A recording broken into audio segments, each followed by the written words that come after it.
good morning. Monday, October 25th, Tufton Borough Board of Selectmen's meeting. Let's begin with the Pledge of Allegiance.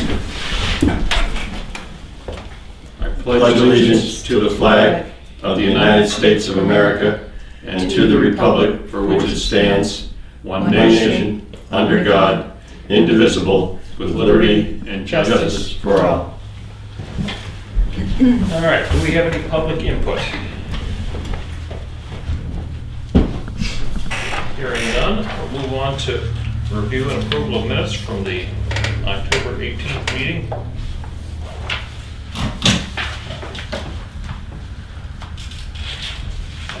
I didn't see any issues. I'll move approval. Second. All in favor? Aye. Okay. Next, we move on to the building budget review. Building budget review. He'll be here shortly.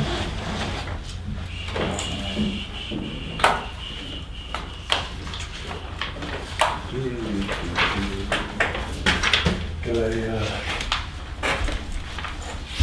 had my sheetrock done on Friday, Yeah.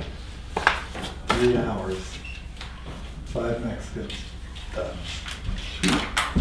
Amazing. Quality? Not bad. Okay. Not very efficient though, as far as material usage. Yeah. And it just blew through that stuff. I see.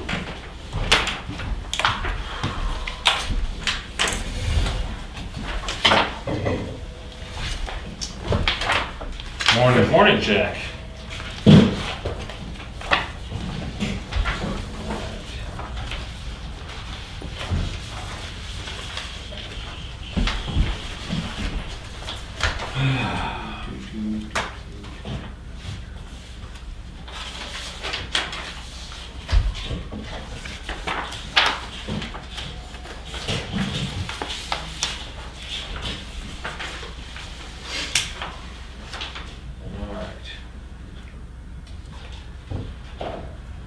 So the only changes the salary. Yeah, I'm on grade 17, step 15, so I'm at the end of the line there, so. Yeah.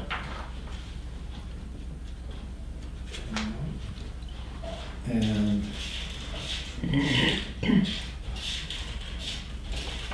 Everything else you're adequate on in terms of. Yeah, and you look, I don't know if you got a report that was some left over in the means of education, well, the education, a lot of it's been Zoom or whatever you want to call it, so they haven't been charging for it, and then some of this, the bill comes at the end of the year for next year, so Yep. that's how it gets paid out, so. Yeah. Okay.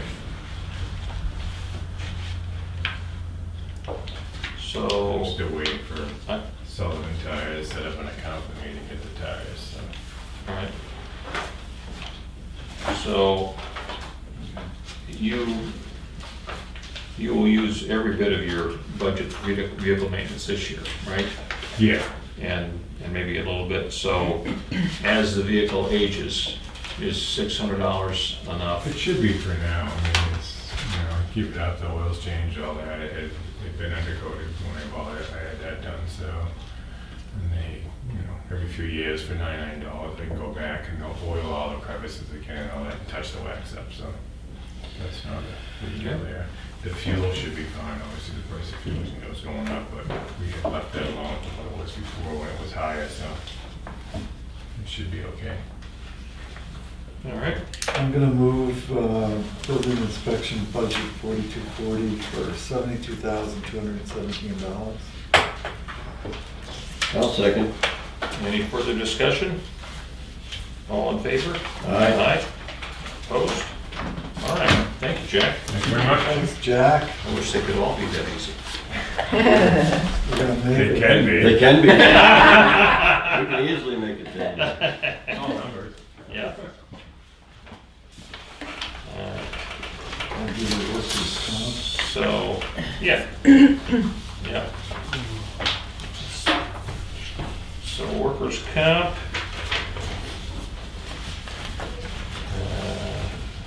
well, insurance, workers' comp, property and casualty, and deductible.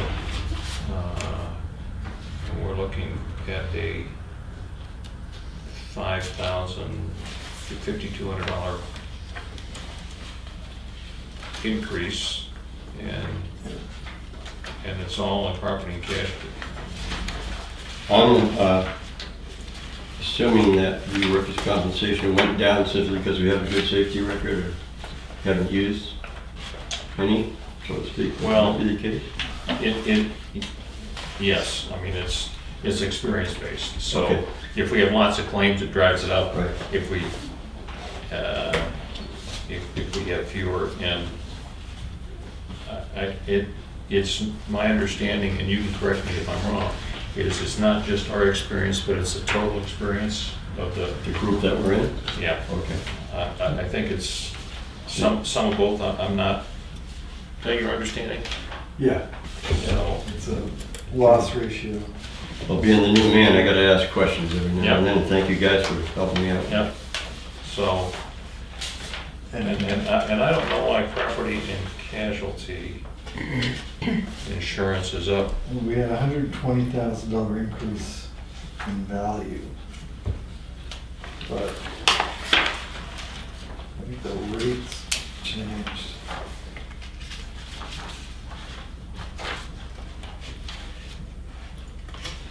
.8% loss ratio adjustment factor. So, What is that? yeah, 1.2% increase in property value, 2.4% increase in payroll.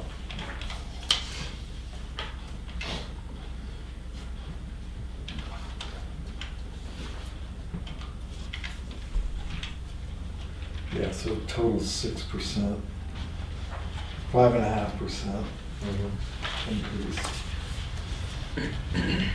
Yep. Dollar increase.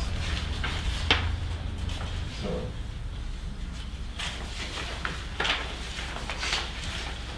All right. I'll entertain a motion to, so I'll move that we approve the insurance budget 4196 for $78,050. I'll second. all those in favor? Aye. Opposed?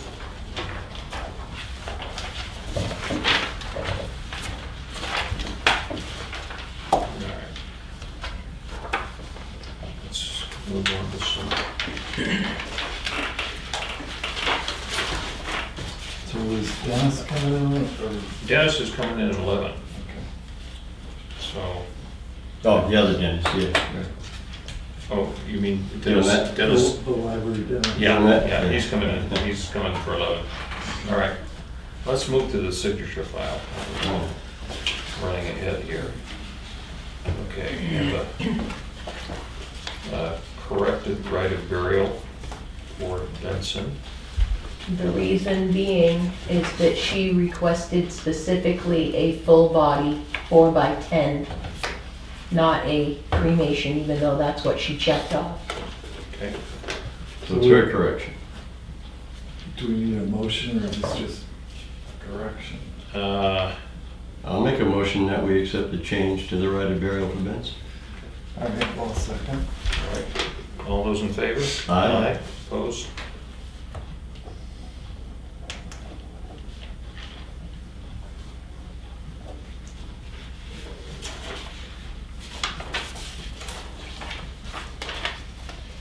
All right, and we have another letter with respect to the .gov domain. This is different than the other one. Correct. They said in order for a town to have that, it has to be tuftonborough.nh.gov. And when we sent it in the first time, it was tuftonborough.gov. I see. So we have to put- There must be other Tufton boroughs out there. No, this is the only Tufton borough, but my guess is that the way they run it is, that's just what it is. That's just what it is. If you're gonna do it, you gotta have the state in Yeah. there as well. Because we All right. certainly know that there are other towns and multiple names around the country. Yes, exactly, exactly. All right. So I'll entertain a motion that I sign this. I'll make the motion that we have the chairman sign the application, I guess that is, to change the town's I'll second. All those in favor? domain. Aye. Aye.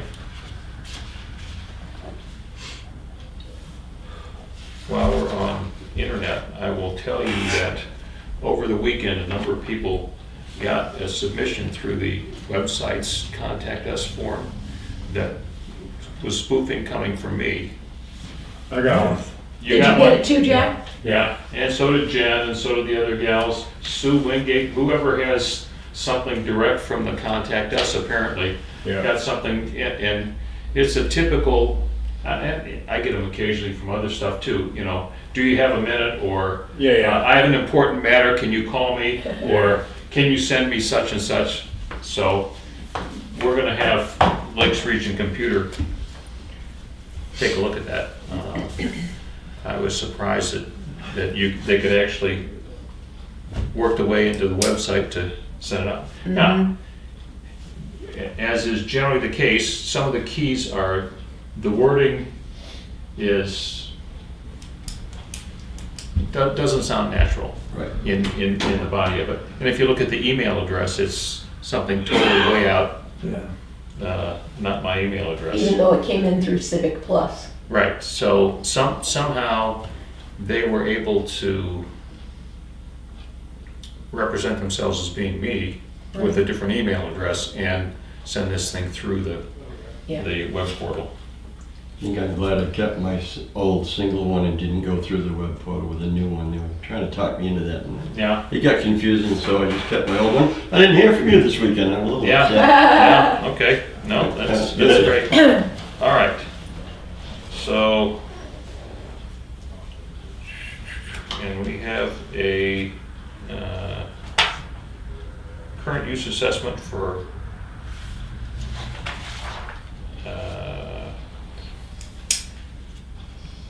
55 acres at, what's the PID? Yeah.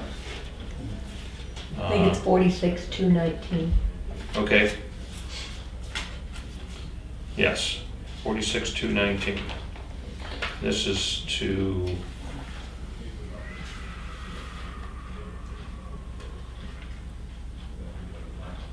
uh, 49 1/4 acres out of 55 acres and a parcel to be in current use. I'll make a motion, we approve that. Second? All in favor? Aye. Opposed?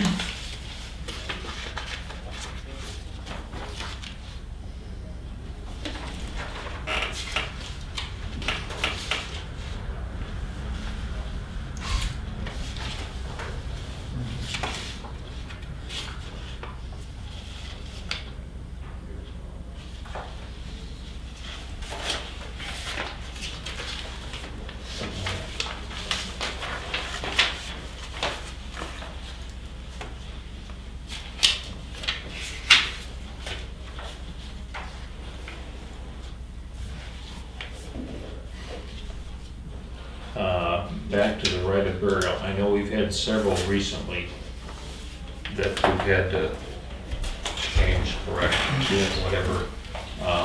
And I was looking at it with Diane the other day, and I guess you're using different corner markers than you used to use, Yes, and some of the fee structures are different than it used to be. yes.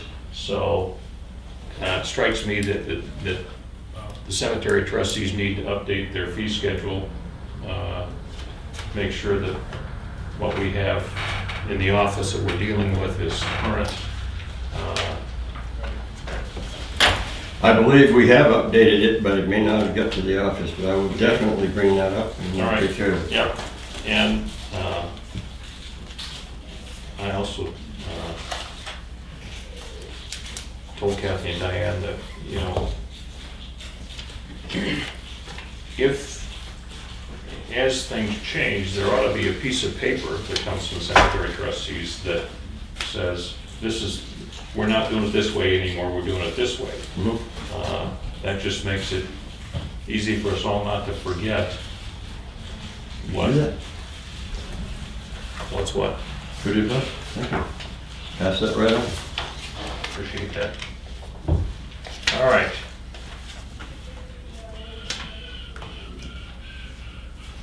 Go to correspondence. Public hearing for a cell tower in Wakefield. This is being conducted Tuesday, October 26th at, it's a balloon demonstration, Tuesday, October 26th at the site on Province Lake Road. And the hearing is November 4th at 7 p.m. Wakefield Town Hall.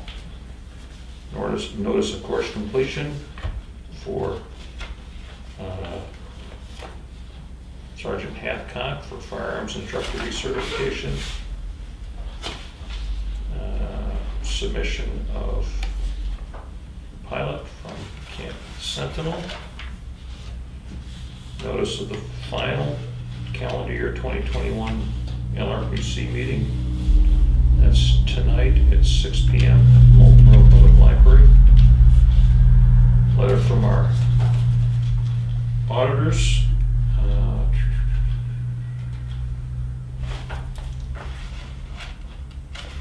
Regarding the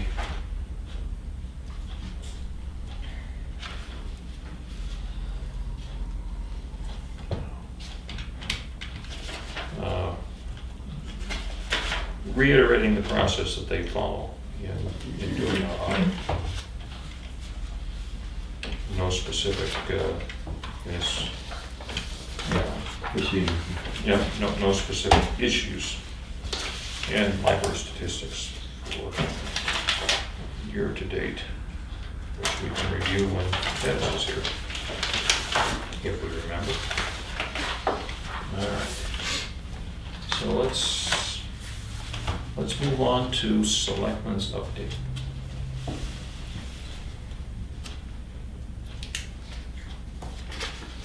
Chip? Nothing new. I did talk to Jim Hamburg when he was here on Friday, Mm-hmm. and our assumption that we're gonna close on that Great Meadows property looks to be next year, Mm-hmm. given his time frame. That's it. I've been going over the budgets, and And budget committee meets when? tomorrow, so hopefully, I guess we won't do the police tomorrow or the Yeah. fire department, but we've got enough budgets for them. I think Cammy can send over the insurance and the two budgets we just did. Insurance and building, Yeah. because we might as well, they don't need much time to look at those. Okay. If they don't want to look at them till next time, that's fine, right? But, yeah, well, the big ones need a little time to digest, for Yeah. sure. Yeah. Yeah, hopefully we'll get these done today, and they'll have a couple of weeks or a week to wrap their arms around it. Oh, boy. Well, as you guys know, we all attended the CIP meeting the other day. We did. And after you folks left, I was once again requested to reach out to the Municipal Association for an opinion on a capital reserve fund to both replace and maintain the backhoe loader at the transfer station. Well, I did that, and I received a nice letter back, which I have copies for everybody in CIP. It would appear that the best way to go about what they'd like to do is either have a capital reserve fund to replace and a budget item for maintenance, or create an expendable trust fund which could be used for either one. So I'll be passing that on to CIP, and they can make their recommendations in their report, as they always do, to the Board of Selectmen. Great. And that's really all I have. Why was the maintenance an issue for them? Excuse me, for the Municipal Association or Well, for for the... CIP. Because we do have a maintenance line in the transfer station.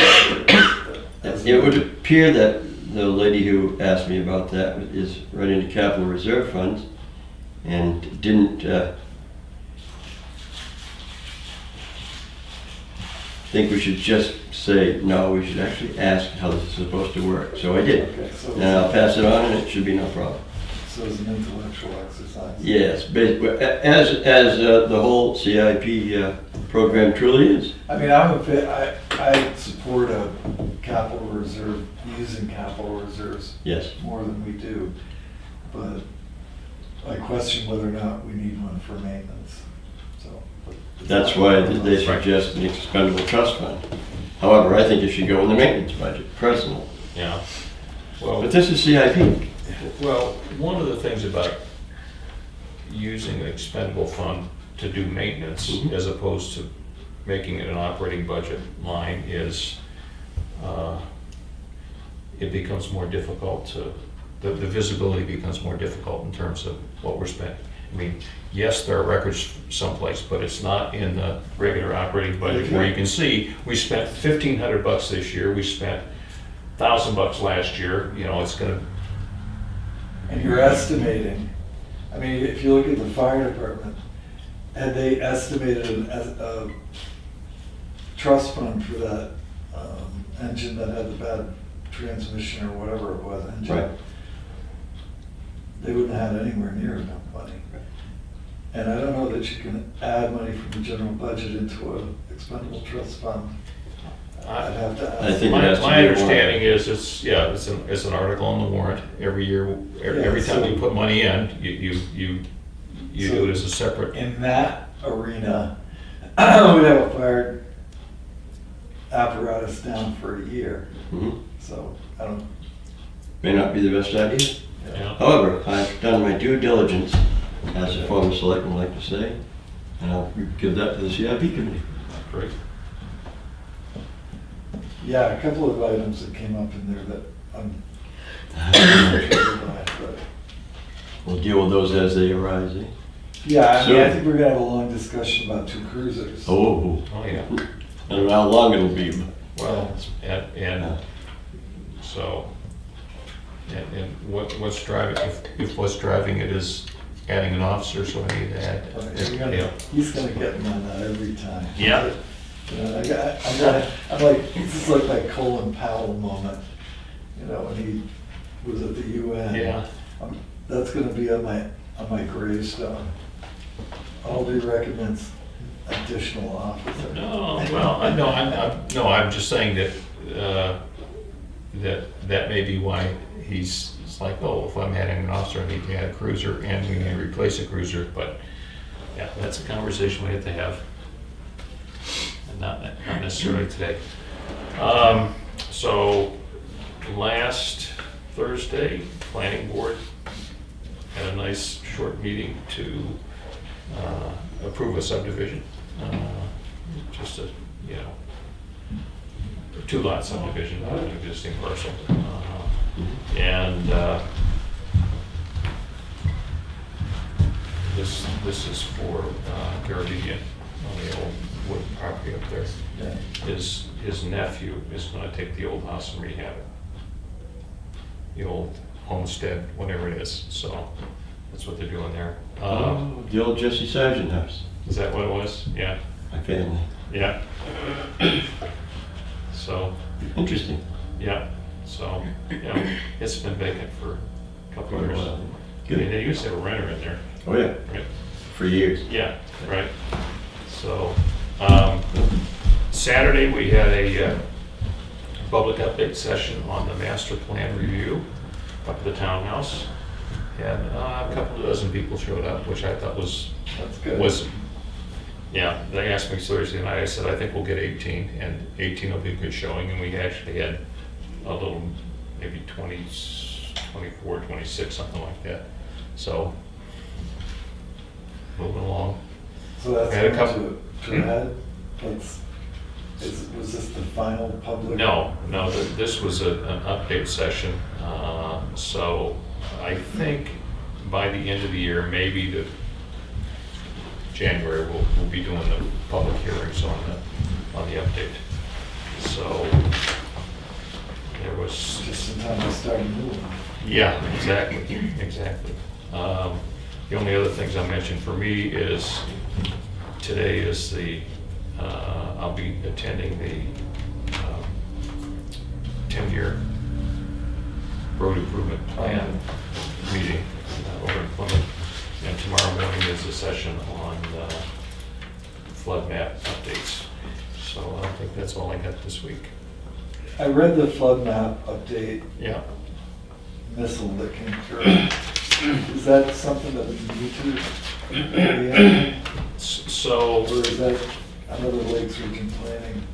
no, I think it's something we need to be attuned to in case they're trying to make some big changes in town. As you rightly pointed out,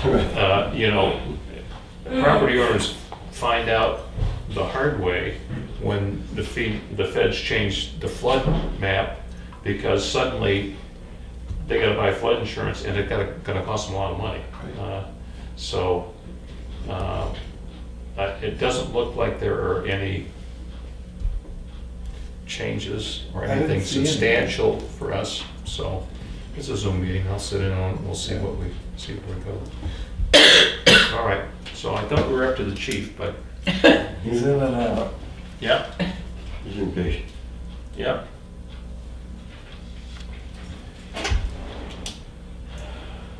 The only, to jump around a little bit, we do have a candidate for planning board secretary. Two candidates. Yeah. And so I think it makes sense to schedule interviews. Yeah, definitely. Get that Huh? sorted out before the end of the year. Yep. Yep. Very interested in one. Yep. Okay. Obviously, you know about the windows out there and the rot. Windows. Yes. Yeah, the big. Yeah. So it was, plywood was gone wall to corner, or corner to corner, whatever. So I had to take it all out. They took all the sheathing off and all that, so the clapboards, some were rotted and the corner boards rotted, the overhangs, right, it's just, Or at the sill. the sill was okay, there was one jack stud in the side of the window which is gonna patch in, which will be fine, that'll take care of that, so. So obviously it's over and above the price of the windows. So we might wanna, they're gonna use green board, Yes, and they're gonna bring pressure treated up. no, because the green board's weather resistant at the bottom, we just don't know where the water's coming from. It could have been from years, it never dried out, I mean, the building's been painted. It's been kept up, it's not one, it's just the finger jointed casings and the finger Well, jointed it sills. never gets any real sun. No, a little bit in the morning and that's Yeah. it, yeah. I mean, the bushes have all been cut back, I mean, the one in the corner, maybe I think about getting rid of it, I don't know. Finger jointed wood exterior, as you and I know, Jack, and I'm sure these guys will agree, is not a good idea. And you're thinking the green board is gonna be okay down against the sill? Down below, yeah, it's fine, it's up, the sill is up 8 inches off the ground, so it's not in the ground, Okay. that's fine, yeah. So the sill was fine, it was the stud on the side of one of the windows. The case, like I said, the casings fell apart, we've already had the casings replaced 3 times on different spots. Dougie did it over the years, so. On a little different subject, apparently when the windows were replaced along this back side, there's a whole bunch of shingles that never put back underneath the windows. Yeah, I talked to Jeff about that, he's got some on the police side too, yeah. Have these been replaced? Those are all new, these are new, yeah. Everything's done now except for the little one, the big ones that he's doing now, there's 6 of them, 3 here and 3 in the back, so. So we should be good for One can a hope. little while. Yeah, roof's new, a few years ago. How is the insulation behind there? A little damage, he's gonna change, I have a little bit downstairs that he can use, so, but it wasn't bad, but I've never seen OSB that you could actually take off and put in the trash bag. Yeah. It was so bad, you could just grab it and just put it in the trash bag. It's terrible. So, Huh. Scary. yes. Well, All right, so, Want me to go? yeah, We'll round him up. yeah. And on the FEMA maps, the changes you probably see that are minor, they do what they call a LOMA. So if someone has a survey done on their property and they find out the flood zone change, well, that goes into a file and the owner gets a copy of it. And then when they do the flood map, they get put into it, so those could be some of the changes that you see. So the owners, if there is a change, the owner's gonna get notified? They get notified of it, yeah, because they're the ones that made the change. They had their property surveyed and stuff like that, so it happens once in a while.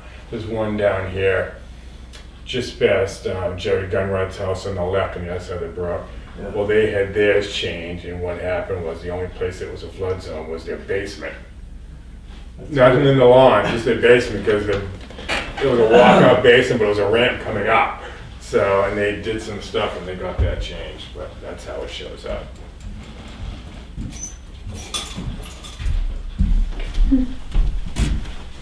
So He's coming. are all of the lots that are in flood zones through the town, is that noted at the registry? I mean, if I own a lot on Union Wharf Road, I don't believe so. okay, so there's no public record of it. Not really. I mean, it's in the flood map, and the old flood maps are very antiquated. They're Yeah. very hard to read to figure out where a house was. So what they did when they changed in the last go around, they took the old maps and they superimposed Google Earth pictures on them. Yeah. So the house and the roads kind of showed up. So in certain spots, it was like, whoa, that goes way out now. So that some of those people saw those, and then they had the land surveyed, and then it was a change because it really wasn't in the flood zone. But I mean, I it's think tough to line about it it, up. I think about it from the standpoint of somebody buying a house, not knowing. A lot of times they have to, the banks are getting, well, if the bank involved, the banks are getting pretty And picky also on that. assessments. Right. You know, somebody's gonna have to go out and buy flood insurance. That's an impact on the value, I would think. Is Andy? Is here? Here he comes. Grab it.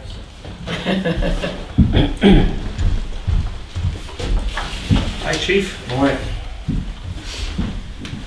Good morning. Morning, morning.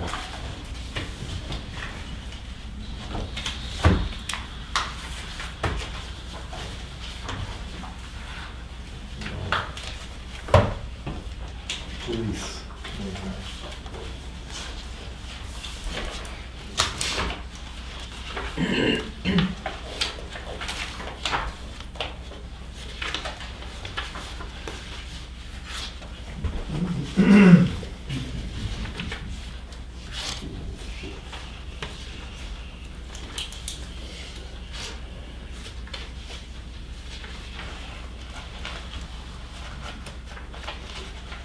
All right.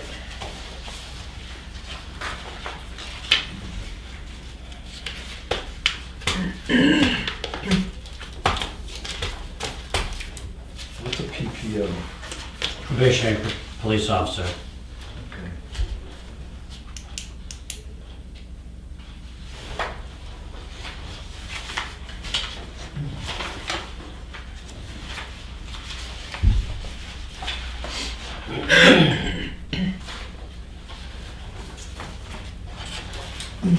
Where do we want to begin? We got a $62,000 increase, which is Largely due to adding fifth officer. 15%. And that, I think, came from where? From me? Did it come from me? Well, we were talking this summer about how we couldn't fill everything, and it seems like every summer we're short, and Right. that was what that was about. So that's a $40,000, no, $35,000 increase.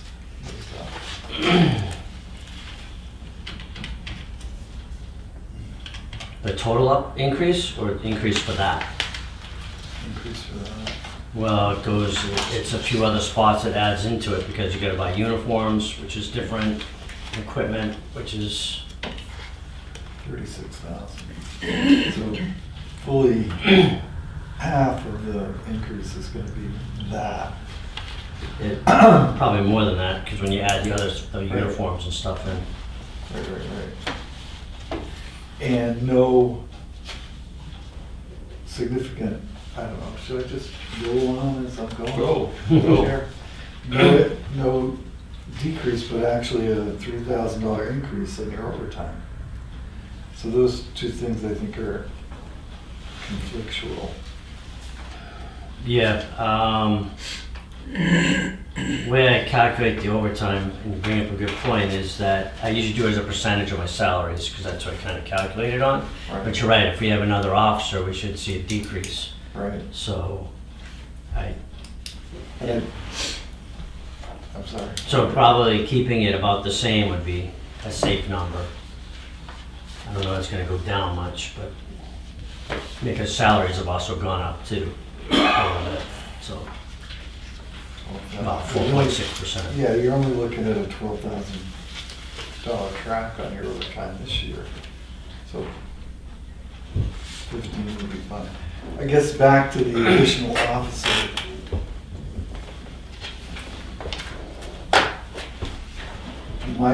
Aside from the money, Mhm. my concern would be filling the position. Well, it's gonna be tough. Yeah, I mean, You know, I'm not it's- certain I personally want to budget for another officer, just to have another 40 grand or 50 grand sitting in the budget at the end of the year. And I mean, it was a hard time filling Officer Gillis's position. Even then, we had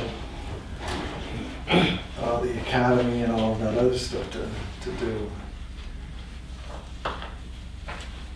So what do you see as a time frame on adding an officer? I mean, and I didn't. Well, that's why, I didn't go, you didn't put a full year of it. no, because March is our town meeting, Right. so I figured starting June, And how long is the academy? I'm sorry. 16 weeks. Okay, so you could effectively, if we were gonna, let's say we're gonna move down this road of adding an officer, we could actually just add that expense. And we pay them while they're in the academy? Yep. Okay, We have to go through a hiring process to get them there, right. and I'm not sure how they're doing it now. Before, we had to hire Officer Gillis, actually have her hired, ready to go, and so she actually worked for a while before going to the academy, because they don't give you a slot until you've got somebody Right. that you've hired. So you'll have a time beforehand that you'll have somebody that has to ride with somebody else until they go to the academy.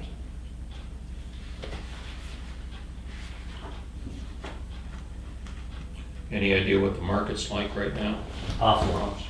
Yeah, really. I mean, I people mean, are quitting. Laconia is offering like 5,000 hiring bonus. I mean, that's something started new, both for police and fire. I know Chichester, I think Pittsfield, oh no, Pittsfield wasn't, but I was talking with the Pittsfield chief, the way he's finding people is people that wash out from other departments, that he still goes through a background and still pass, but it's very tough. The sheriff's department has 2 openings. Wakefield has 1 or 2 openings. Conway had an opening or 2. I think Center Harbor may have an opening now. I mean, Tamworth has had 1. They haven't filled for a while. It's not an easy market to try and fill the positions, that's for sure. And I know other places are even offering more than the 5,000 that Laconia is doing, but So it's a gamble, well, yeah. and the odds don't look to be in favor of the House in this case. It's gonna be tough to find people. Everybody's having that scramble. Yeah, and all we need to do is go through an election and find ourselves mandating vaccines, and 44% of your brothers don't want to get vaccinated, and all of a sudden we can't hire somebody Or if they change the definition of vaccination, to something. well, they're talking now that you're not gonna be considered vaccinated unless you have 3 shots. Well, there you go. I've only So- had 2, So you wouldn't be vaccinated and you'd have to be. but at least be in the process. I mean, I'm just saying that, there's all I mean, things that could come up. well, and all I'm saying is that it just makes it more and more difficult to attract candidates. Yeah. Yeah.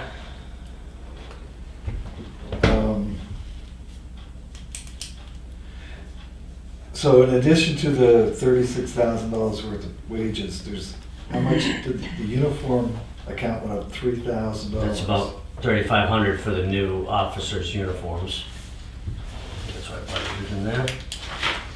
Okay. And then, new equipment, Yeah, they'll need firearms and, oh, and new equipment, they'll need a portable. How much is that? That'll be about $4,000.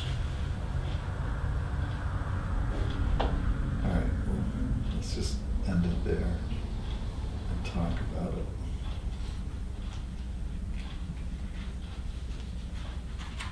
So you have 47,000 of your $60,000 increase, just in those four lines. Probably closer to 50,000 when you add in other things. Yeah, I'm sure there are other ancillary items. I have a question, if we might, in salary grades and steps. It looks like you're holding a flat budget for 2022 until we get to the admin assistant. And that step went from 8 in 2021 down to 5? Yeah, that's about what we're doing now, I believe. So originally, 2021 was proposed at what The previous? the previous was Okay. getting. And that So was this is a basically part-time position. part-time position. And I had last year also boosted up to 32 hours. I cut it back to 20 for next year. Okay, good. So I went back to kind of what we're paying now Yep. and 20 hours versus 32. Thank you, very nice. Okay, so conferences, I don't want to jump around, but No, just I'm sort fine. of move down. Yeah, Conferences, you're up, and does that have to do with the new officer as well? or- Yep. All right. That and also taser's gone up. taser training. Taser, everything has gone up. Well, this is under conference and training. Right. So we have like a year-to-year program where we essentially lease them with a cancellation clause.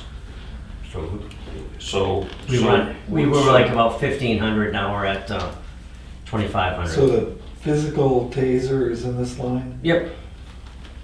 Along with the cartridges, and they take the price and divide it over 5 years, is what they essentially are doing. All right, so why does it go into conferences and training as opposed to equipment? That's, I guess, Yeah. what I don't understand. Well, I don't have, Firearms? I don't have a separate equipment per se, I just have like, some place will have a line for, equipment, if you will. It's not like, so every year, this price is gonna be there, it's not really new every year, you know what I'm saying? That's why I have put it there traditionally. If you wanna Is put that in where new the equipment, you bullets can. go? Huh? Where do the bullets go? Where do they go? Yeah. Where do we charge Where Right here. ammunition? Ammunition. Same. Cool, we gotta get back this. All right, Am I missing? so. No, it's right here in conferences and training. Oh, it's a subline? Yeah, Conference yeah. and training. All right. I apologize, I'm not where I ought to be, which is on your detail here. Okay.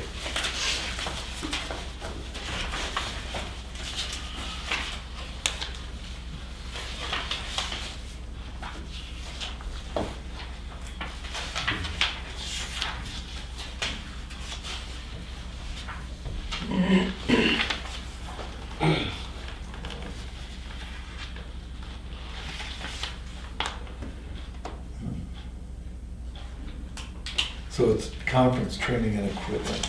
Yeah. Mhm. That's where it's confusing to me. I'll visit this only once a year. So basically, between rifle ammunition and pistol ammunition, you go through $3,000 a year in research and training and qualifications and all that kind of stuff. That's what you're anticipating? And you got a new officer to do, and that would be... That would be, yes, prices have gone up. Oh, I'm well aware of ammunition prices and If you can get it, Right. that may be able to, I believe I'll have some money left over this year. If I do, I'll see what I can do, but about getting that, I can take care of ammunition. Yeah, you can spend it before the end of the year. Yeah, I guess, well, I guess if I can get it too, in that kind of volume. To get it at the price, because we typically get it tax-free through certain Mhm. vendors, and I'll have to see what we can do. And I think we need to, well, I'm pretty sure, I know we need to buy some rifle right now, and shotgun, I believe we're low on. Pistol, we may be okay till next year. I should have enough to send somebody to the academy, but if you go a couple times.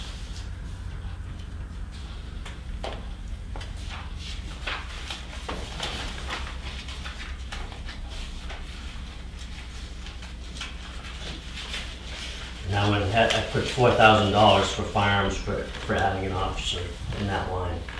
Sorry, so that was round 3 is 4,000, so I put down for that. Time you add everything.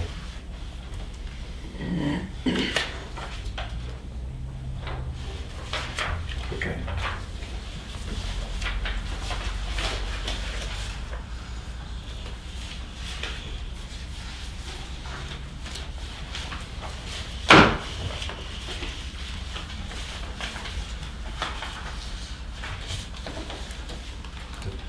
I put up fuel. I wasn't sure who knows what fuel's gonna be, but I increased it because I feel it's gone up since this year. It's gone up. I don't envision it going down as fast as it's gone up, so I did increase that, plus you're adding somebody.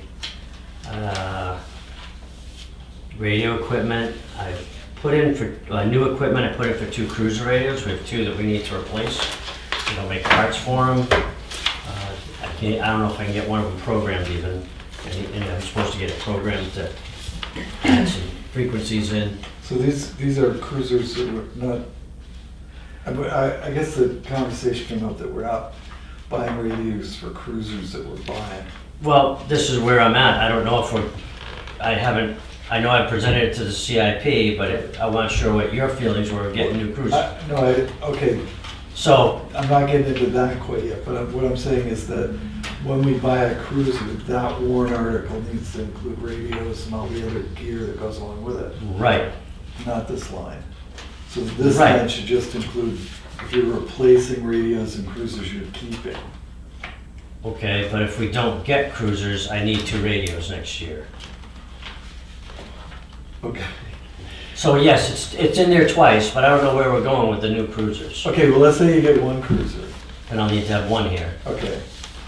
So you did put the radios for the new cruisers here. Right, Okay, got it. All right. because I don't know if we're gonna, No, where we're going with that. I know what you're saying. I just wanted to Right. figure out what this number. That's what that's about. Okay. I have to replace 2 cruiser radios next year. Theoretically, then, my numbers that I gave to CIP could be reduced if this goes through like this. See what I'm saying? Because the radios, they obviously don't have to be there twice. If it's in here or it's there. And likewise, I mean, one of the things I probably, is radars. I basically I priced it as if everything was being done, but we're getting new radars right now.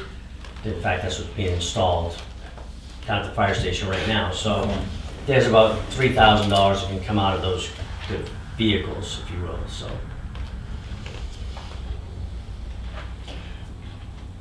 I've just got to make sure I got this straight. So we're going to leave this line alone with 2 radios under the assumption that if you get a warrant article for cruiser or cruisers, those would include the radio, but if those warrant articles don't pass, you need to replace the radios that you currently have and the cruisers that you have. or what we could do for the warrant articles is not include the radios and have them here. But then if you don't, well, I suppose you could do it. I need the radios. One way or the other, he's gonna have 2 radios. Right. That's what he's saying. So we actually could take like 6,000 out of the warrant articles, if you will. Yeah, I mean, historically, the argument hasn't been equipment, the argument has been Right. the car. Right. Right, and typically what happens is, because years ago, one of the budget committee members was like, well, if you're gonna get light bars, you should put that in your budget. And it's like, no, because I won't need the light bars unless I get the cruiser. Right. But in this particular case, I either need, if I get the cars, the radios go there. If I don't get the cars, the radios will be here. I need the radios, one way or the other. Yeah, I understand I that. don't know how you want to No, I'm happy leaving it this way. I mean, if you don't buy the radios out of this budget, it just goes into the undesignated fund balance, I mean, or it goes into something else that Yeah. needs to have funding. But that's, yeah, the one in the Charger, I mean, the segments don't all light up and they don't make parts for it anymore. It's an old radio. And so and the one in the truck is an ICOM. I don't know of anybody that really works on them around here. It's old enough that it doesn't, again, the obsolescence of these things. And trying to get them programmed because there's no real dealers. I got it through a installer.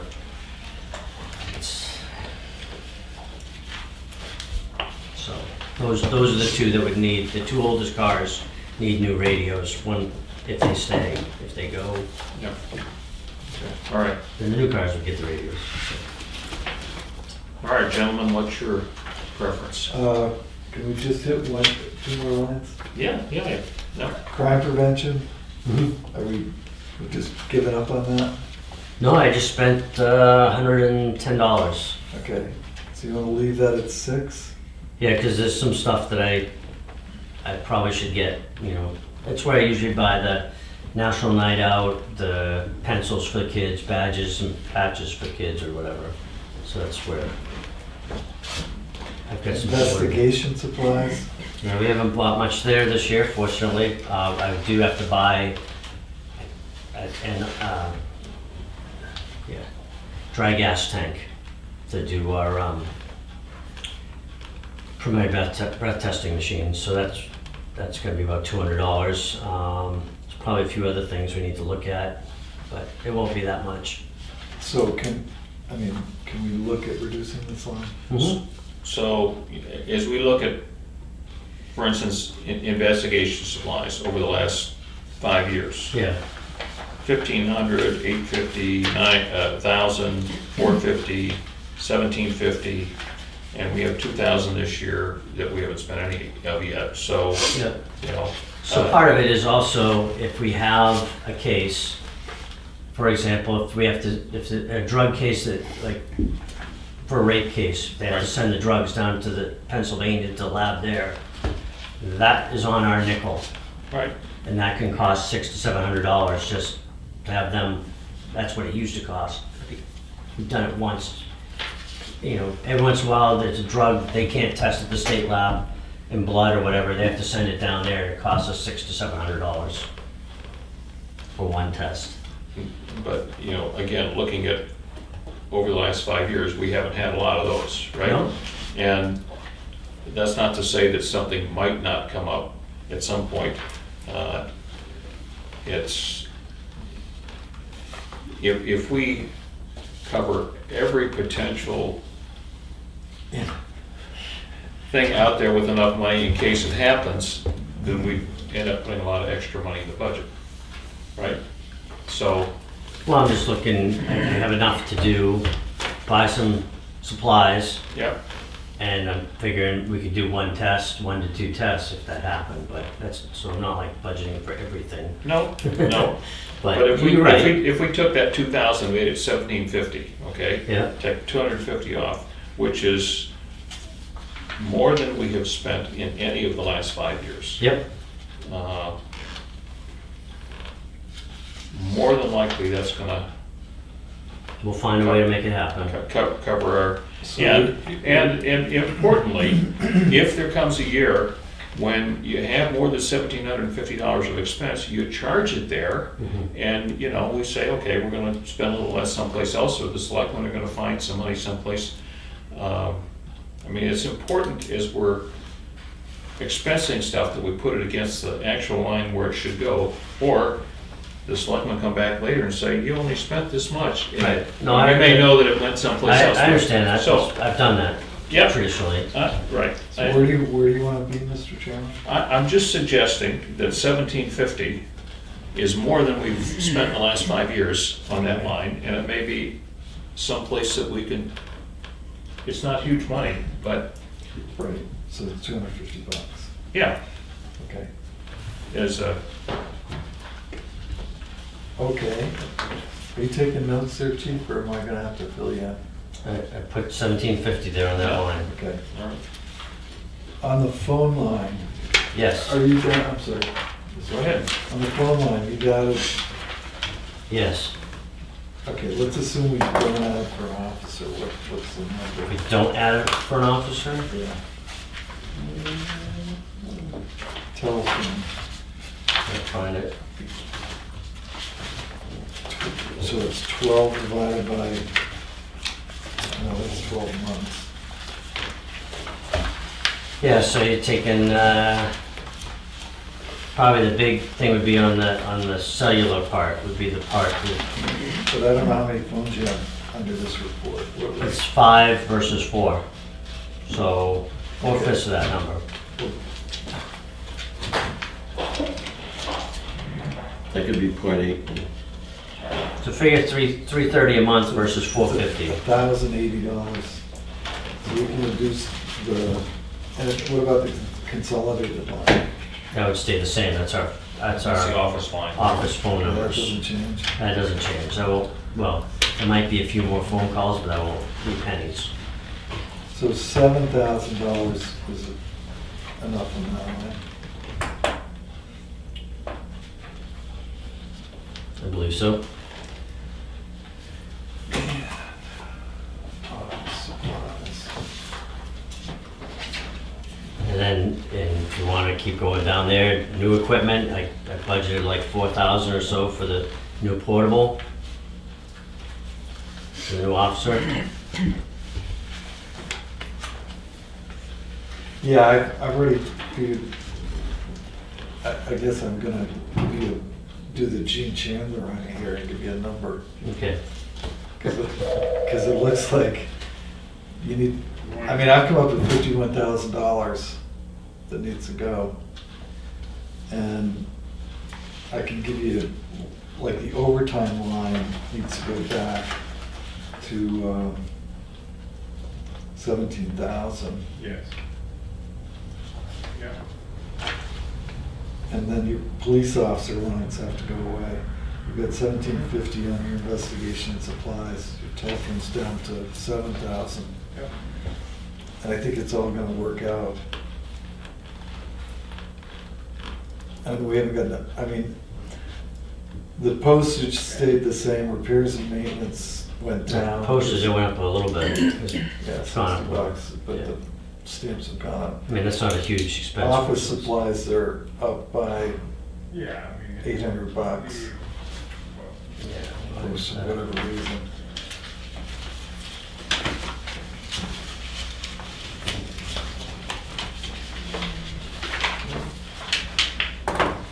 Legal, books. That's just law books. You buy books? No, Really? the software is expensive. Yeah. I I got a whole law library up there at the barn. Maybe. If you want it.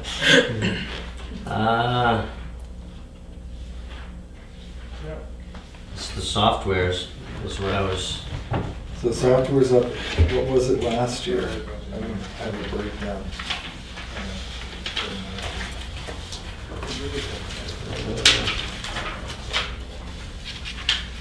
Now, last year you had a big bump in what Yeah. he spent, so there was, something else got tossed I in bought, there. I bought an extra license last year for the software. Okay, Right. But the 7,000, I believe, is what it's gonna be a little more, I wanna say our support's around 5,000.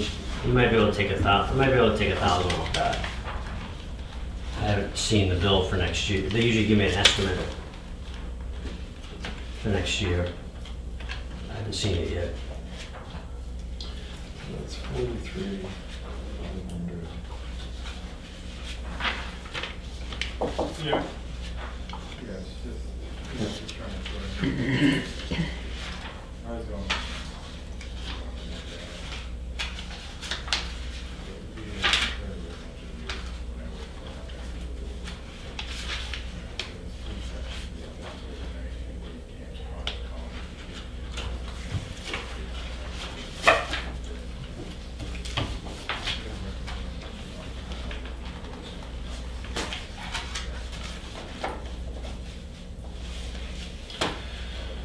So you wanna leave that at 7,000?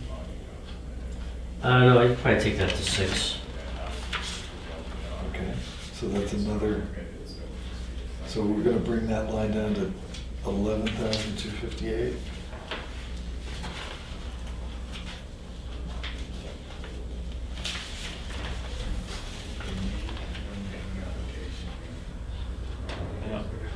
So my rough calculations are that by eliminating the officer line, $1,600 from the overtime line, $1,750 from the investigations line, $2,100 from the It's telephone 250, line. 250 from the investigations line. Right. Reduce 250 from. Oh, I'm sorry, so I'm off by it, $1,500. I'm watching. I know it. It's trying. Okay, so make that $250. $2,100 from telephone, $1,000 from office supply. Should bring your bottom line, the reduction to 48,450. So.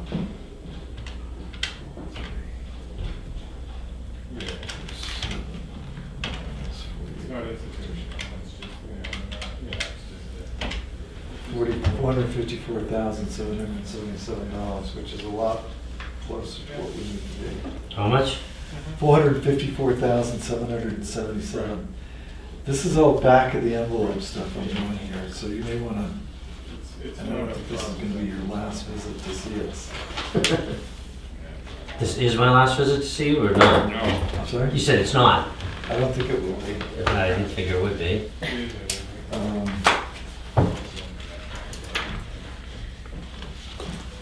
okay. 454, 777. Yeah.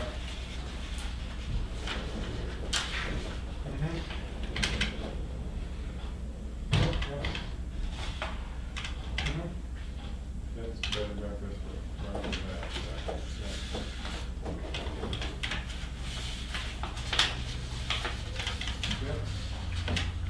So that, yeah, I think that's maybe a little strong Yeah, great. on our part. Yeah. And that gives you a 3% increase on your budget, which A little busy in the morning with the you traffic. got 4.6% increase in your wages. Yeah.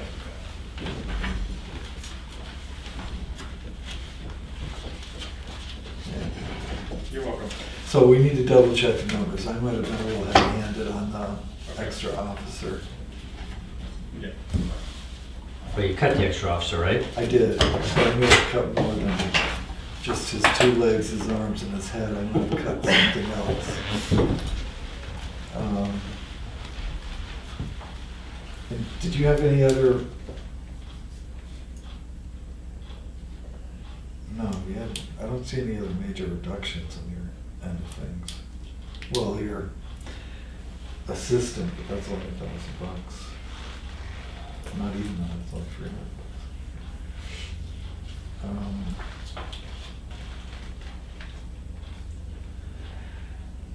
Well, holidays will go down some too. Right, right. Not that that went up a huge amount, but. Yeah. So, Yeah. not to And monopolize. uniforms will be down a little Not to bit. monopolize the conversation, but I'm pushing overtime back down to 17,000 because you haven't gotten to 17 yet. Even For a few without- years we got close to that, no? No. No. So the largest overtime year that I'm looking at here was 15,384, and that was in 2016. Yeah, so your wages are a little higher, costs are higher, so just for, because you're gonna have to come back and see us, I think. So that line needs to be at 17.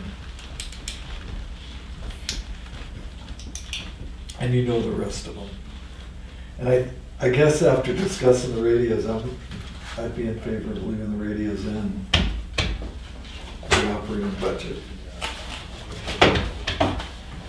How much are the radios? They're around a little over 6,000 apiece installed. Okay. They're Well, I just, we're trying to come up with prices on the building, right? Mhm. I'm hearing copper and aluminum are Yeah, they're crazy.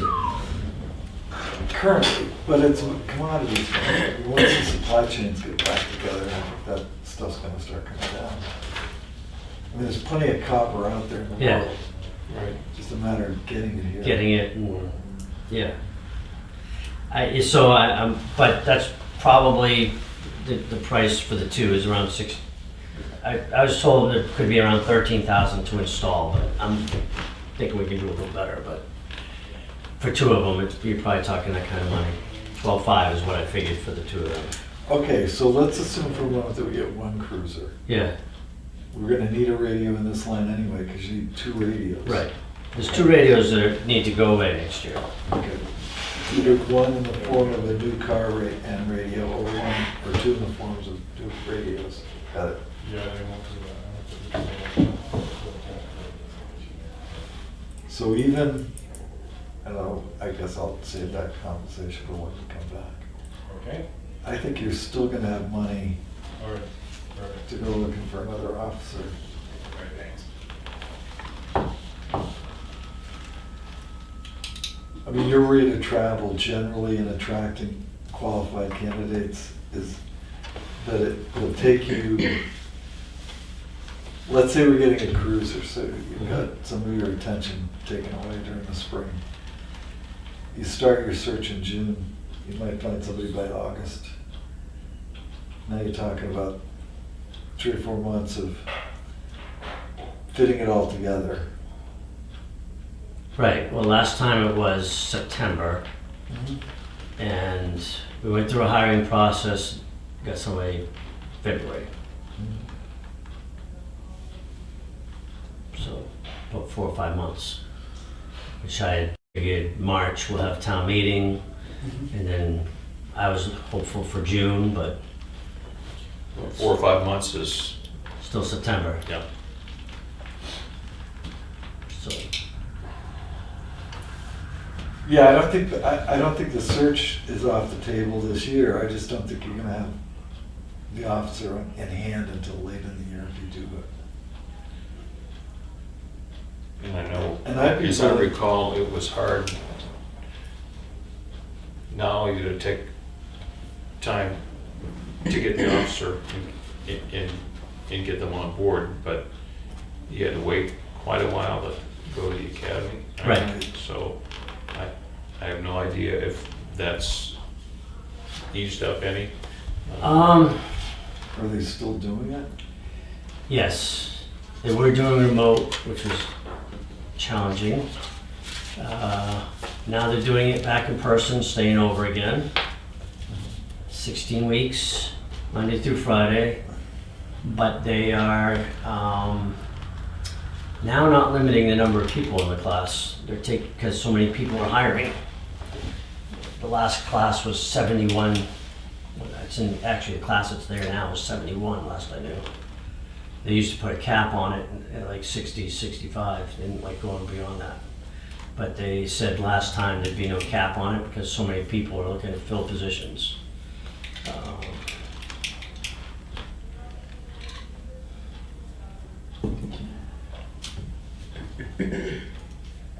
Yeah, I think even if you have to put the money at risk, that's the way you have to do it.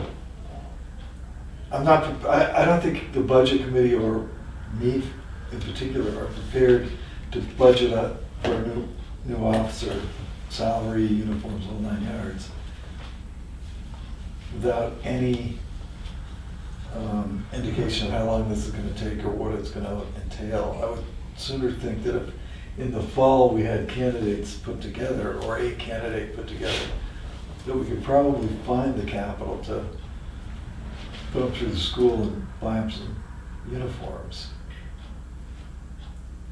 But if it's not in the budget, how do I do that?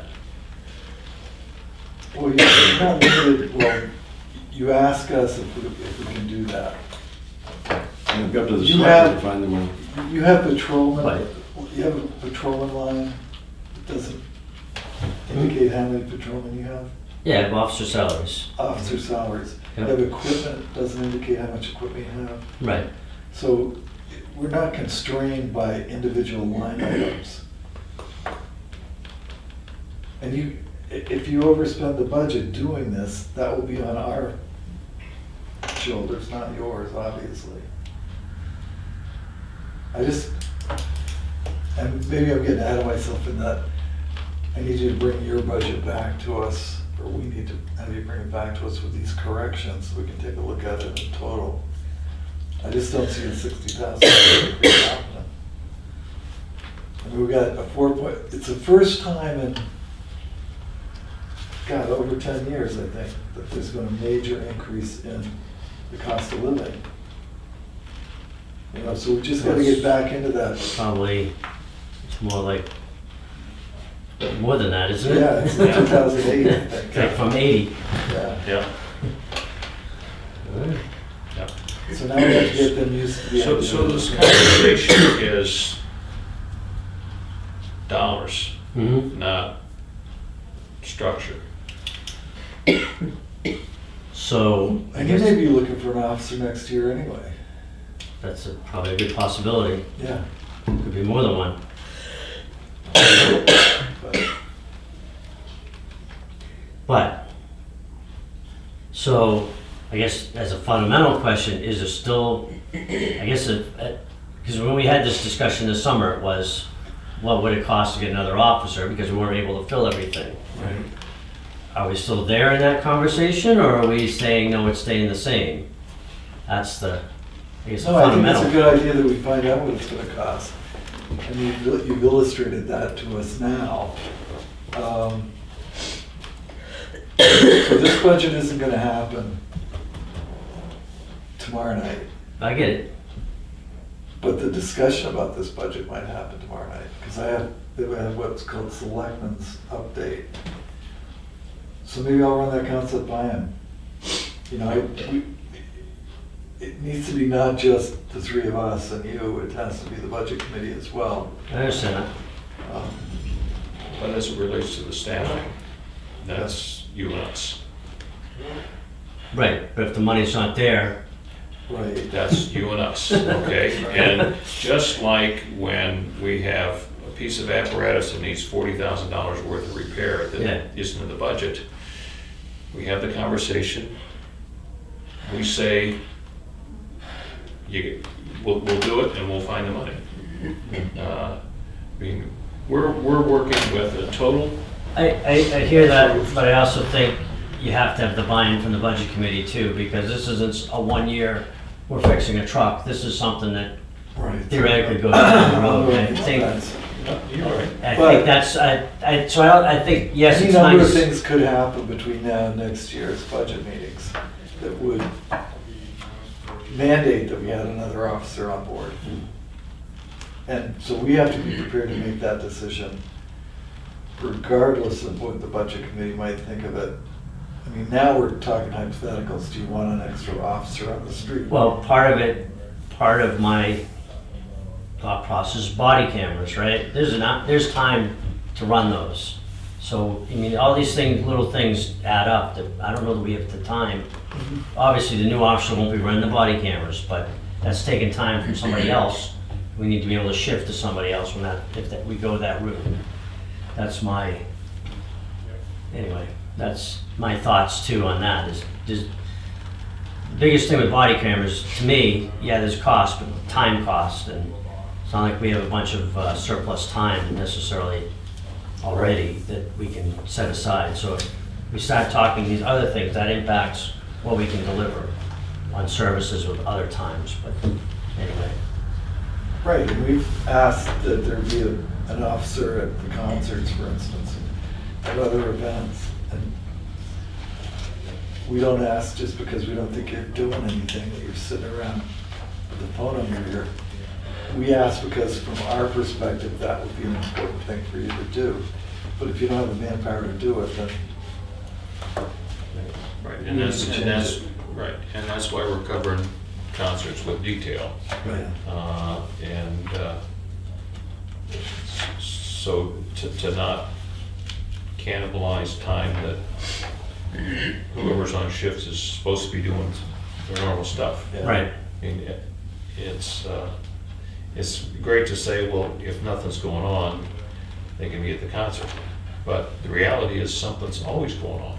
Not a call necessarily, but in a typical shift, all of the things that your officers normally do happen.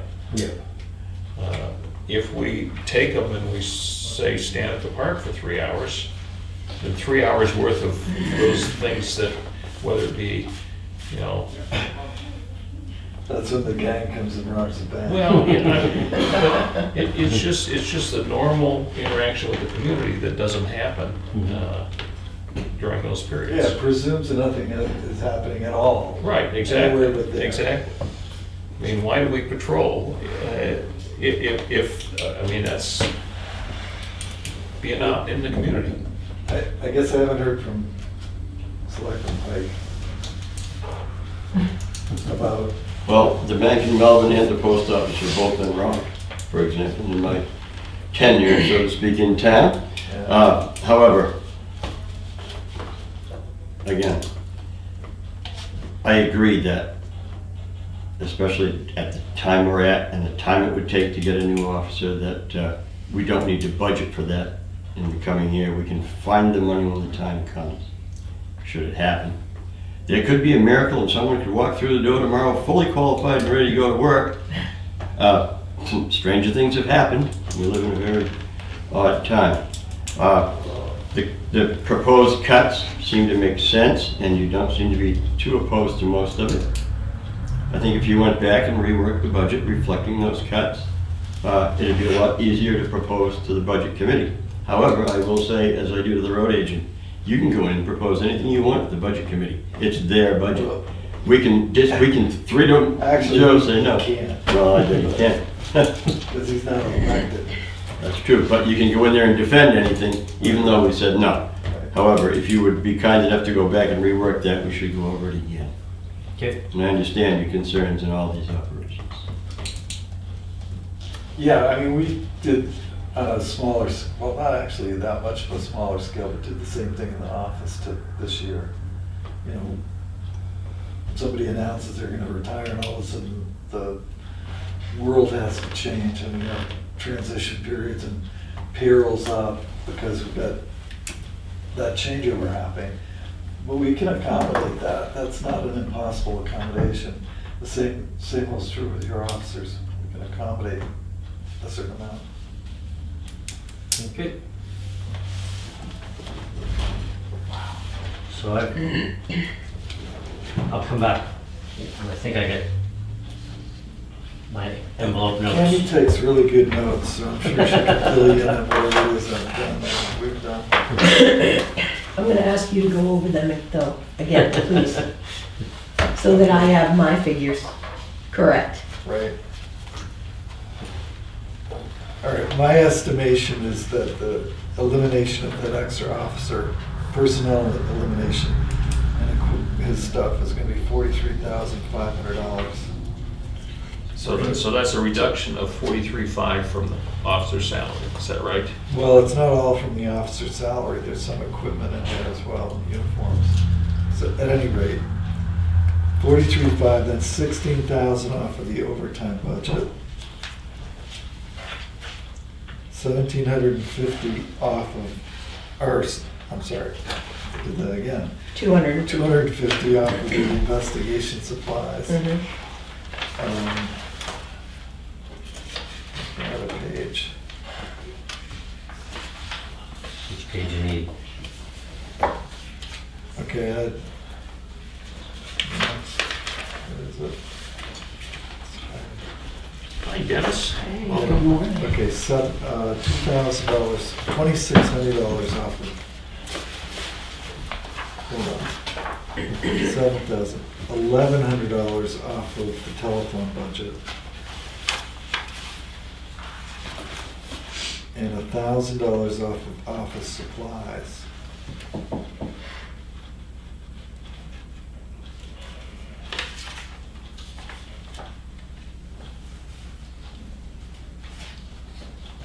think it was $1,000 off. Yeah, you did.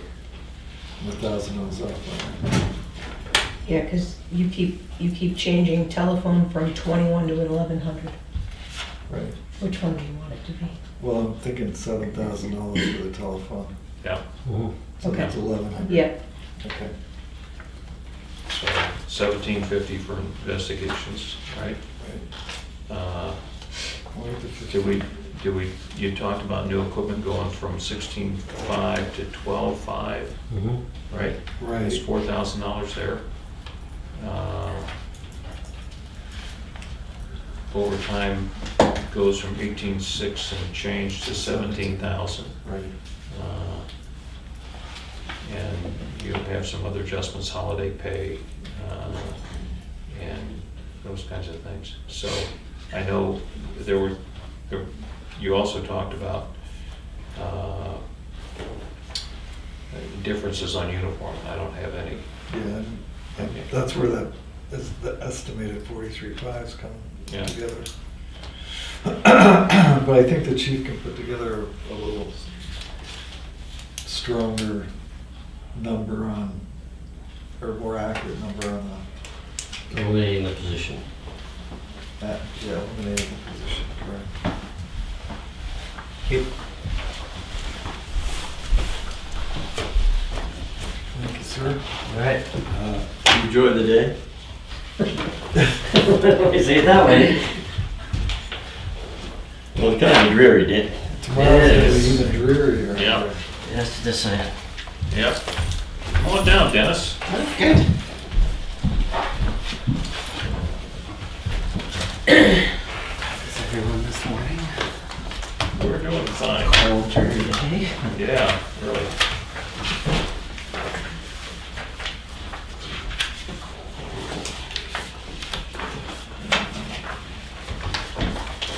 Bibliotechnician. What? What did you say?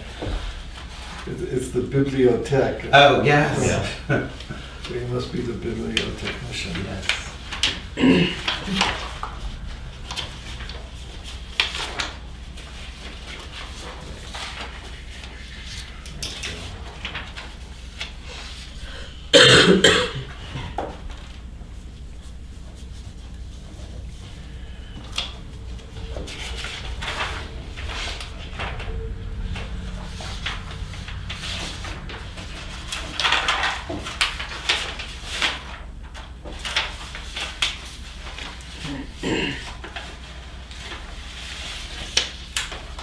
So, I'm not sure.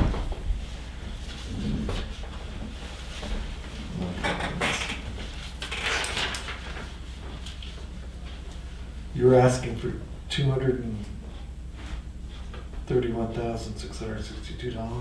Yes, yeah, the total's 231,662. Oh, it's collection development, I'm sorry. Yeah. How is that a $32,000 expense? Oh, well, some of it comes Oh, in it's from. not collecting money, it's collecting the books. It pays for all of our books, Yeah. our licensing and streaming I'm sorry. services. Yeah, there's, I yeah. was collecting money. Oh, yeah, no, it's the collection and the digital Thanks. books. And that includes not just books and movies, but all the streaming service fees and Licensing. all the licensing for Ancestry and Heritage Quest and downloadable books and. And we don't get a breakdown of your current year, or do we have that? Of this year? Yeah. Well,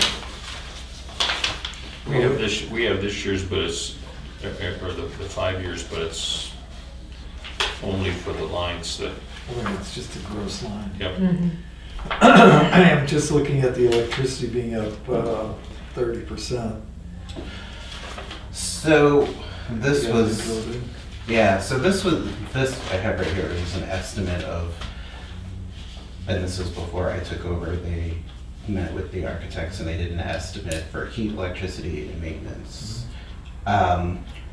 Electricity actually came in under. We're already over 100% of our electricity.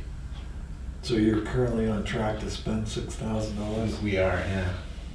and the same 650 for heat. Yeah, heat actually this year came in under. So they overestimated on heat, but underestimated on electricity. So the two balance out. Next year, with the increase in the heating costs for the propane going up, that same heat budget will cover us, but the electricity needs to go up.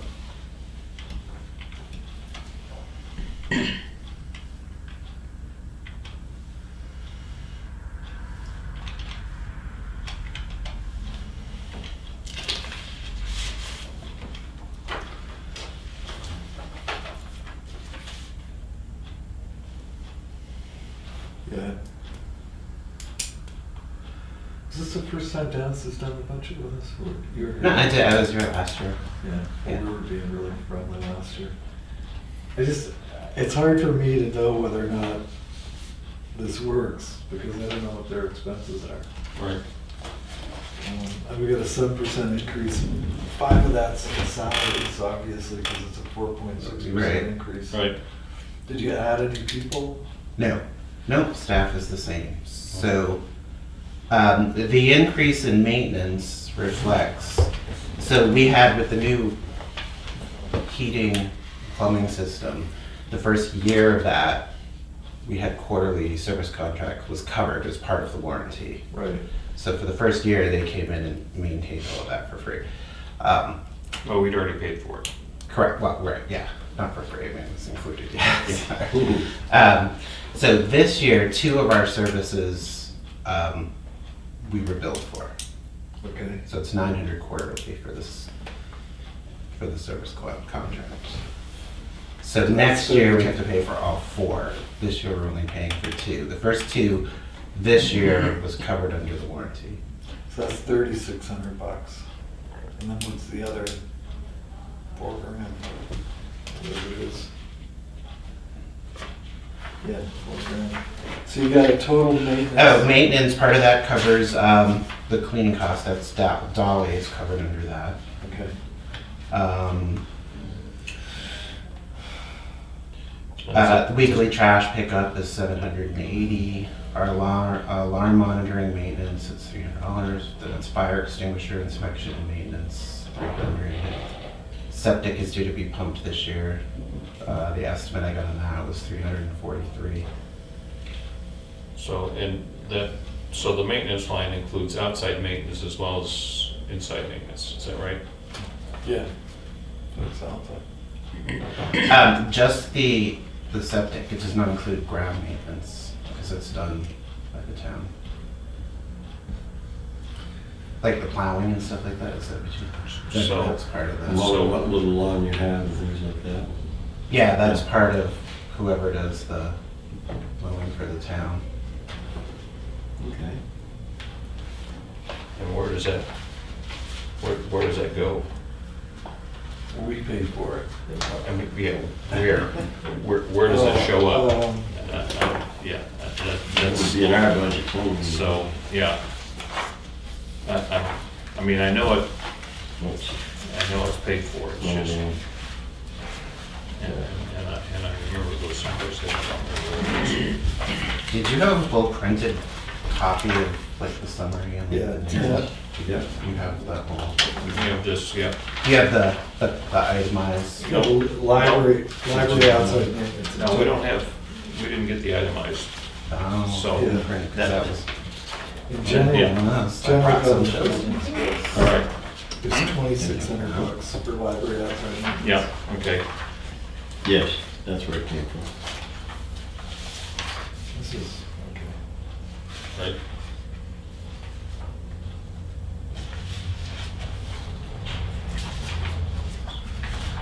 So, we're asking you all these questions and you're going, well, it's right here on the page. Yeah. We didn't get. Yeah, Oh, I sent it through, it's in an Excel document, so there might be a second tab that has. Oh, I just got the one. Oh, it's in the same document, but there's two tabs. One says detail, one says summary. Okay. So Okay. if you got that, the Sorry. other one's in there. But that's all right. It was always done in Microsoft Word before. And Marcia and I worked together to convert everything into Excel. So you got it on Excel. So next year when you come forward, because I don't think we can ask you to create it for this year, you need to have 2022 numbers. In other words, I want to know what you're actually going to spend for heat. Great. You know, what's your rate Right. of travel on heat, electricity, that sort of thing, so that we can compare it going forward. 'Cause Right. obviously, we've added a bigger building down there, so. Correct, yeah. Numbers change, but I don't have any historical figures. to say Right, how yeah. much it is, so. So when the estimates were done, when they did this, they didn't have anything to base it off of either. So the figure for last year came in off of what their estimate was. Right. And we've already like passed that. Yep. So I have like our monthly expenses for, I'll give you something, it'll make it easier. Okay. I'm just throwing this away, so you can have it. But- So this is the code officer's budget, okay, or the budget's over here, but that's the historical budget for each line. right. Oh, So I okay. could. Oh, right, so So we once can we look at have- that, we just did it with the police budget. You probably saying Right. Right. over the last 5 years, you've never exceeded So a certain number. so our 5-year for you looks like this, Correct. okay? Right, But it does, That help us. it doesn't have any of the normal detail that you have over here, so. oh, right, I see. See what I'm So, saying? yeah, I get it, yeah, So So if you you're creating could- history. right, Yeah, all right. So, just another project for this next year. Oh, yeah, no, I'd be, I mean, I yeah, think it would, whatever, yeah, whatever you and it would help you easier. manage well, your. and Right. my guess is that Marcia has all that stuff someplace, all the Right. history on what you've expended. And it just, the 5-year history of detail Right, provides a good context for us to exactly, right, look at, you know, and Trends. because yeah, on the front sheet, we have what's been spent so far this year Right. and against the budget for the year. But, You can have to- that. okay, yeah, okay, yeah, this year could be a much different year than Right. past, either low or high. yeah, And so the 5-year Yeah. trend And provides some, you've Right. got a friend that's the chairman of the budget committee in Gordon, but that friend might not be the budget chair. right, yeah, And now all of a exactly. sudden you're Yes. looking at a budget committee that's saying, well, what does that new building really cost us? How much do we add to the operating Right. budget? And it's nice to be able to just be facile with those Yeah. numbers. Yes. and Yeah. tell them. And if we have a 5-year report going, pretty easy to see what it costs. I mean, I don't think there's been the building's twice as big, but I don't think the heating bill's twice as big. I don't think the electrical bill's twice as big. I don't. Oh, right, yeah, I see what you mean, yes, We haven't added twice as many employees, right, you know, so at any rate, that would be helpful. if we okay, could do that. yeah. Short of that, do we want to entertain a motion to approve? Yeah. I'd make the motion that we approve the library budget for 2022 in the amount of $231,662. I'll second. all those in favor? Aye. Opposed? Okay, And I thank you, Dennis. Oh, you're welcome.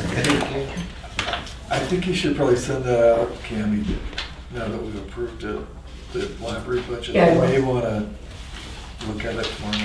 And I talked to Ford, and he's gonna talk to Tim, who did the extra. And, put a note with Yeah, Gordon. it's set on the timer. That he's gonna have to let him know that It's they're on, gonna but they look wired at it it tomorrow into night. the They inter, want the to switch. The Okay. timer that we use for the outside lights, unless we turn the outside lights on. Good. Thanks a lot, Dennis. I appreciate that. That's a lot. in possibly in taking care of Nothing to it. We'll get it fixed. it. Okay. Keep up the good work. Thank you. You too. Thank you. Thanks, Dennis. Us.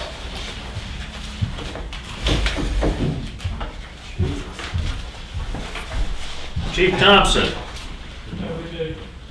Thank you. Don't be bashful, Chief, come on down.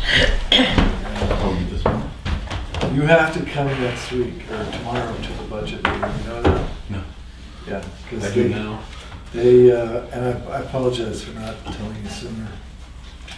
They wouldn't accept the emergency management budget from me Okay. because I look stupid and I sound even stupider at 7 o'clock at night. So,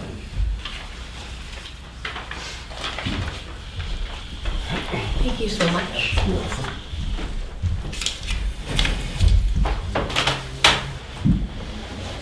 So you already had gone before them, or? yeah, that was a budget that we had approved. Yes. And it was before the budget committee. They asked me some Questions that you didn't serious have answers technical for? questions. And I tried to BS my way through it, but they didn't buy that. So, I figured that I would have to be there anyway, so.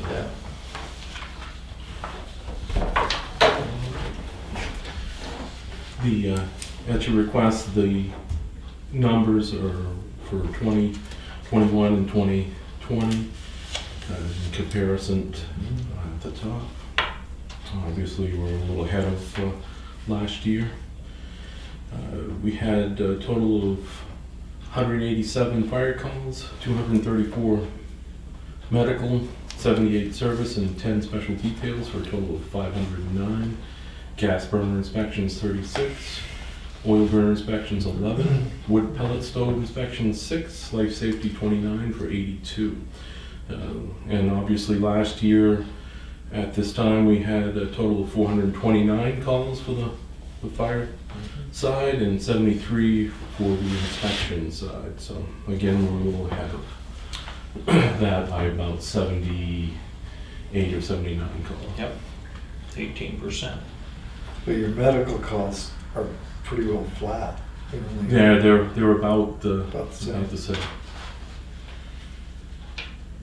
Utility 2 has check engine light on, which was diagnosed for trouble codes, and the fuel pump needs to be replaced. Estimate from 603 Auto Works was $1,047.73.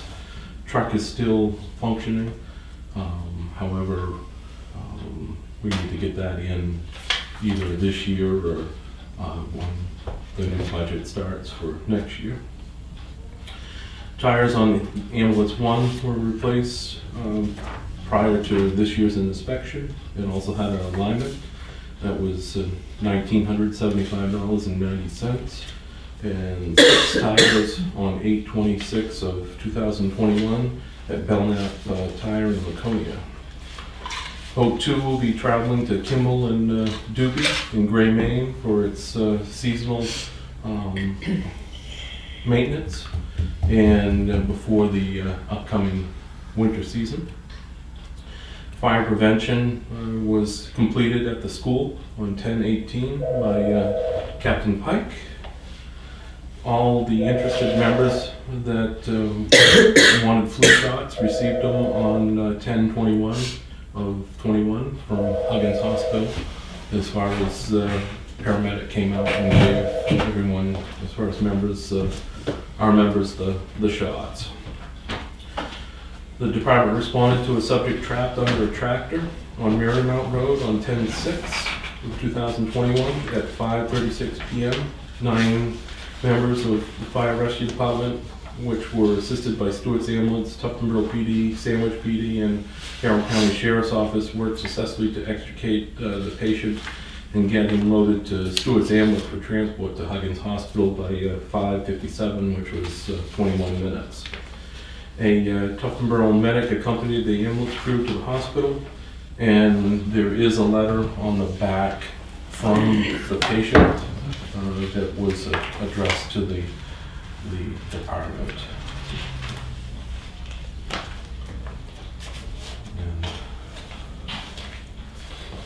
And a couple pictures inside.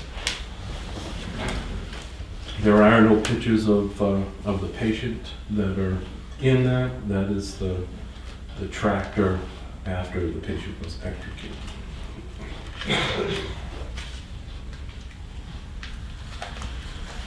The department has responded to 2 motor vehicle accidents that occurred on Mountain Road and Ledge Hill Road and Durgan Road intersection. First one was on 10/13 at 1:45 p.m. in the afternoon. The second was on 10/19 at 2:07 p.m. Luckily, both accidents. This year is going to cost us $8,364. There's a So there's The new outfit overpaid when they bought it, and they gotta get their money You back. gotta get the money A back. 400% increase is there an increase in the amount of stuff that they give you? There's the problem is that there's a one-time fee of $5,925 to put everything in place and to do that. So you don't have everything in place now? The problem is it's going to be changing. The software stuff is going to be changing. So they because buy it's- the company that Yes. provides the software, Correct. and now they don't support the software? Well, they buy the company and it's not going to be the same. Obviously, there's a lot of difference with them as far as company-wise. And I'm not a computer guru. I know that, obviously, So you're all going the to- reports and stuff. Basically, you're going to a new software. We're going to a new software, but You're it's forced to go to a new software because what Correct. you had isn't Before. available Well, anymore. is this the only company that does this kind of thing? It's the only company that is going to take everything that we have now In transition. and transition it without any issues as far as it goes.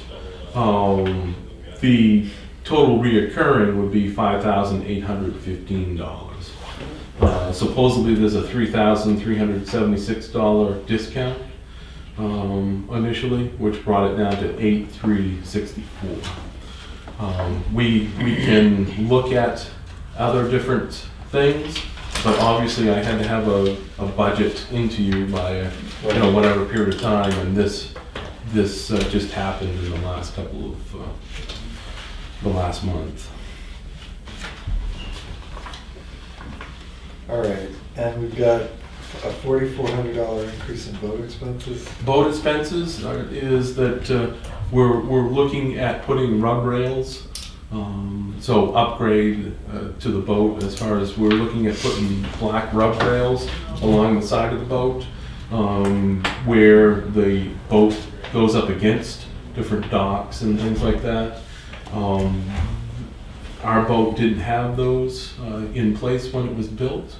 So that was something that we're looking at adding. The second is that the gel coat is starting to get chips and different holes in areas, and we're going to upgrade have those areas filled as far as gel coating. So that came in just over $4,000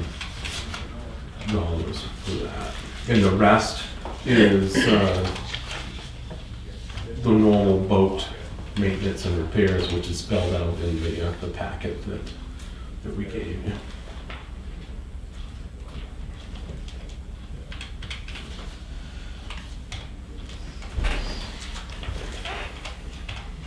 One thing that I did notice in training that I forgot to change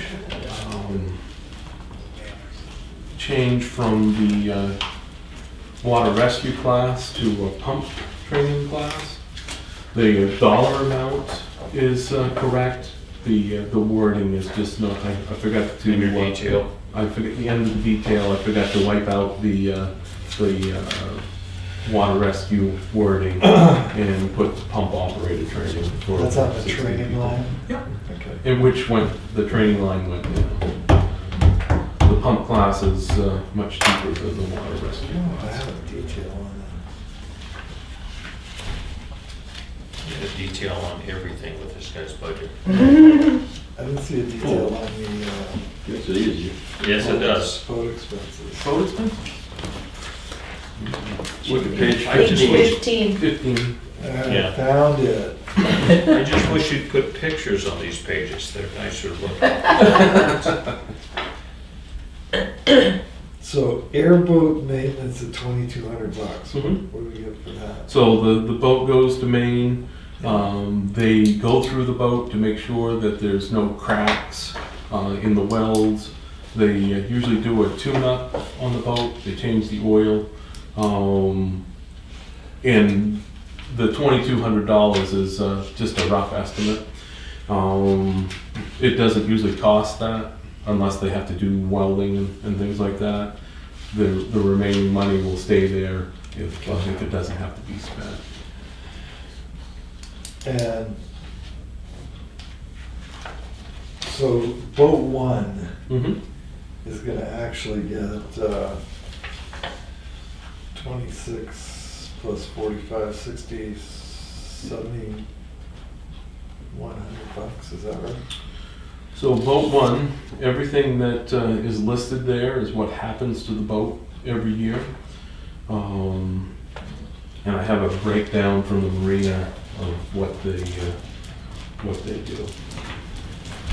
So as far as with that, their estimate of everything that gets done, including storage, is $4,046.82.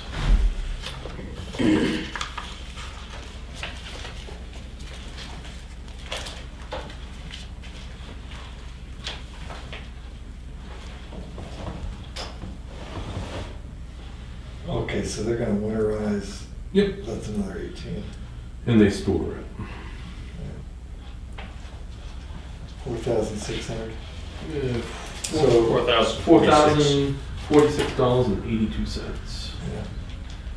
So the rub rails and gel coat in addition to that, Yes, so you got an additional $4,500. correct. So we're gonna spend, And how old is that boat now? 2008. Yeah.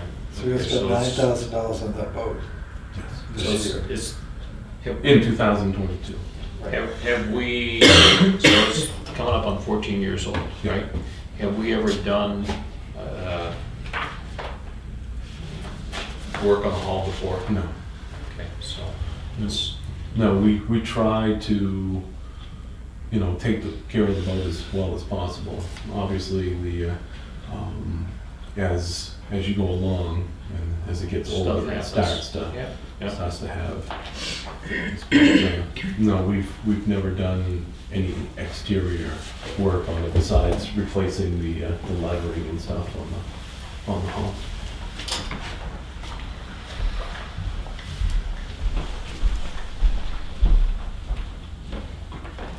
And as far as rub rails, And what do you you, can. what do you see as the service life of boat one? Of the boat, I believe that we have that in as either a 20 or a 30 year. I'd have to go back and look Yeah. at capital improvement, but it won't be replaced in my time. Do you plan to retire in the next 20 years? Yeah. Or find different. Best of luck. I won't stop working, but Yeah. I won't be chief.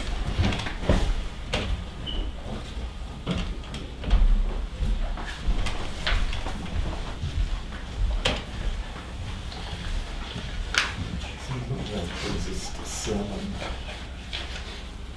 I guess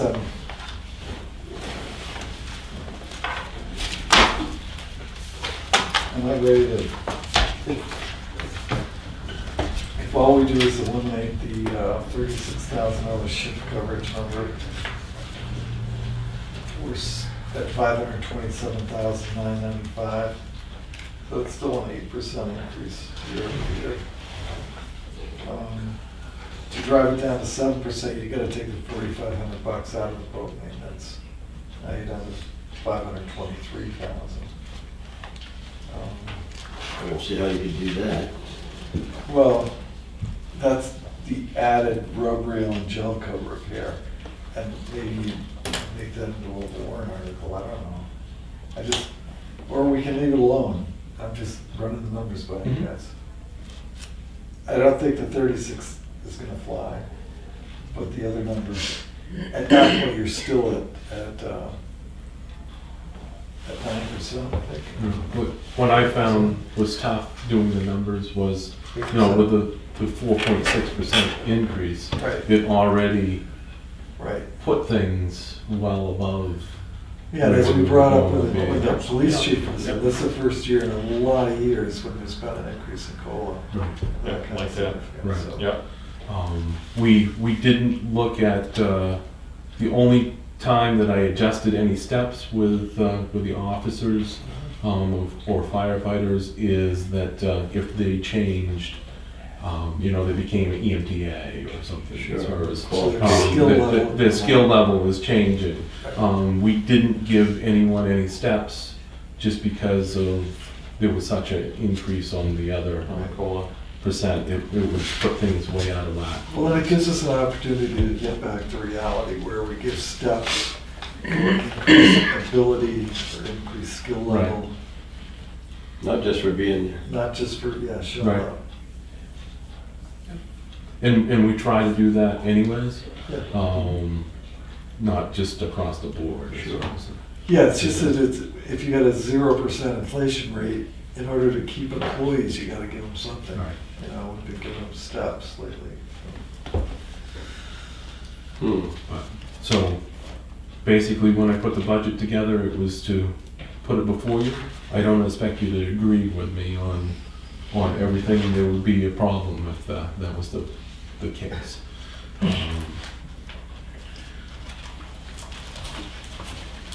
Yeah, I just, what are you guys thinking as far as increases? I mean, it's gonna go up, but obviously, but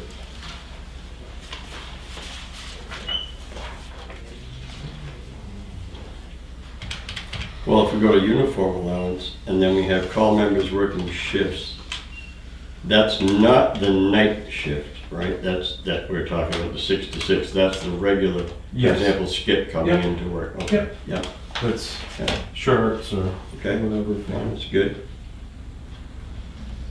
How about new dry hydrants? We have a plan for some new dry hydrants around? Any time that the possibility that they come up, we have a small amount of money in there to do that. We don't have any plans as far as substantial ones. That'll cover any, you know, if someone comes up and says, hey, we'd like to put a dry hydrant into our pond, but that won't take care of something like we did on New Road for the bridge. That was, you know, like $4,000 something by the time we got done doing that. But we try to, if we have to maintenance them, you know, a pond or something like that, if we can do a little bit of, say, the cattails that come in, and you have to have an excavator come in and Sure. pull out the stuff, we have a little bit of money to do that. Right. Sometimes we don't spend, you know, barely any of the money, unless we have the maintenance that needs to be done. so, one line I'm just gonna zero in on, and it's not huge money, okay, but it's, you're looking to level fund it to this year, but it was up quite a bit, I think, over the past, and that's DOT physicals. Yes. So, you know, we pay for their physicals, 110, 125, whatever it is. But when I look at what we spent over time, the most that we spent was $1,366, and that was 2 years ago. Okay? So like this year, we've had, I think we paid for either 3 or 4. Mhm. Out of that physical line is also firefighter physicals.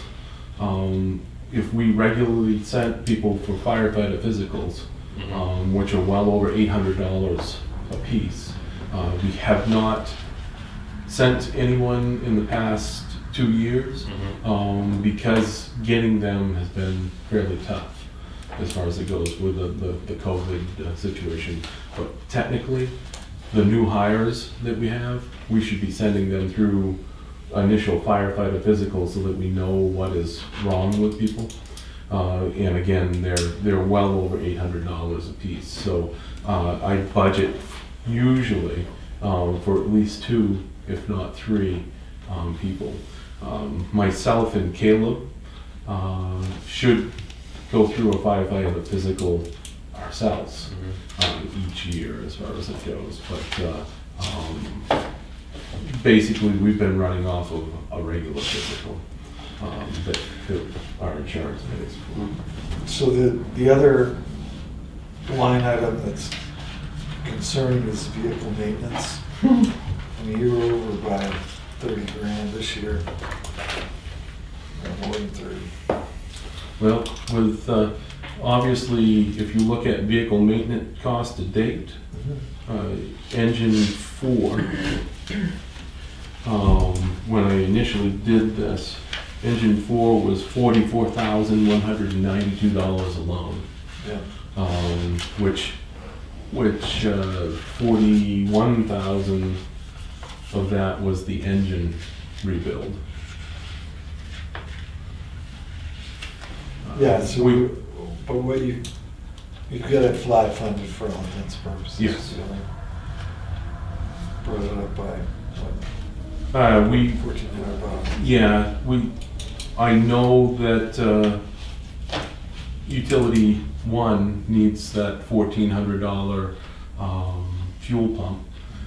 So I was looking at that for next year. That was the increase. Adding anything more to that line would obviously put it way out there. I'm going on that hopefully we're not going to have another loss of an engine or anything along that lines. Are you saying that the line is too much or No, not enough? I have to figure out how to defend this whole thing. Right. So you've averaged around 32,000 a year on vehicle Yeah, maintenance. because we have a Also- certain amount every year that has to be done. Right. And this year you spent 67,000. So the question's gonna obviously be, how can you be certain that $34,000 or $36,000 is enough money? I can't. No. But historically, that's about what you Yes, spent. that's correct. So, Until you have a catastrophic failure of engine. So if we had a separate line in the budget for engine replacement, and we broke this out, then everything else would track more normally. Right. Right? Yeah, either engine replacement or pump. You know, you have a pump failure in And the I'm truck and not it's another. suggesting we add a different line, I'm just saying that this becomes noise in the scheme of things. Everything else that you do under Is maintenance is routine maintenance. routine. Right? Air packs, I went down a little bit. Obviously, we have new packs in place. I think that usually that was like $4,500 or more. Tell you that.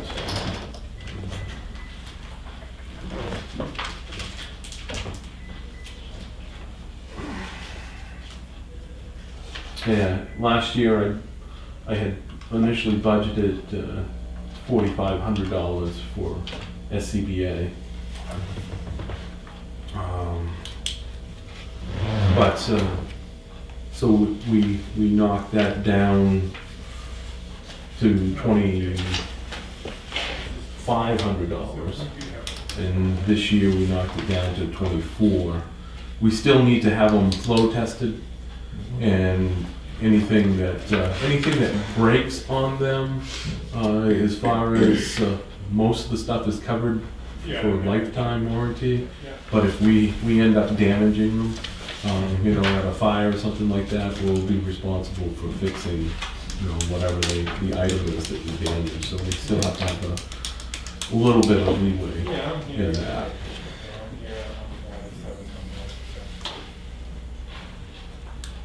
So are we ready for an approval, or do you want to have it come back? What else would you like to? So, I'm ready to act on it. You have a final number of what we'd like to approve? Well, I'm gonna make a motion that we approve the fire budget 4220 at $527,995. Can you go over which one's your, We just took 36,000 off of the oh, okay. shift coverage line. Yeah. 36.5? 36, I think it is. Oh, okay. Okay, pretty sure it's 36. So that's the only thing we've reduced. That's my motion, so if you want to modify it, go for it. And it's, No, I'm just making sure I've got it I mean, that straight. gives us a $41,836 increase, which is tracking about what it did from 19 to 20. It's more than it did from 17 to 18. and It's well within, it's within reason of what our historical budgets have Right. looked like. do you need more information for the boat, or do you foresee that the budget committee needs to see further detail about the If we the take rub the rails and the? boat out, it brings us down to 523,495. That's taking the $4,500 out on the rubber rails. I know enough about gel coat that the damaged gel coat is a very bad thing on a boat.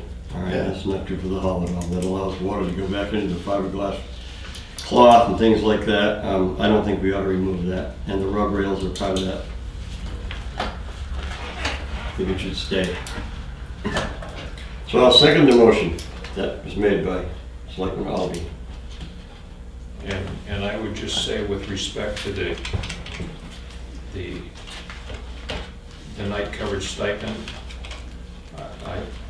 going forward, I think we ought to continue to have a conversation about that. Whether we put money in the budget this year to cover that or not, doesn't necessarily mean that, in my mind, that it may not be something that we want to implement sometime during the year, recognizing we didn't specifically budget for it, but we're gonna find the money someplace to make it happen. And So, who knows, maybe by the 1st of December, even or the middle of December, you may have a better feel for Right, what the you way can- things what you- are. Yeah, what we can get out of it. right, right. I mean, I understand that nobody wants to make a full year commitment, I'm gonna be available And is every there- Tuesday night. Right. I'm sorry.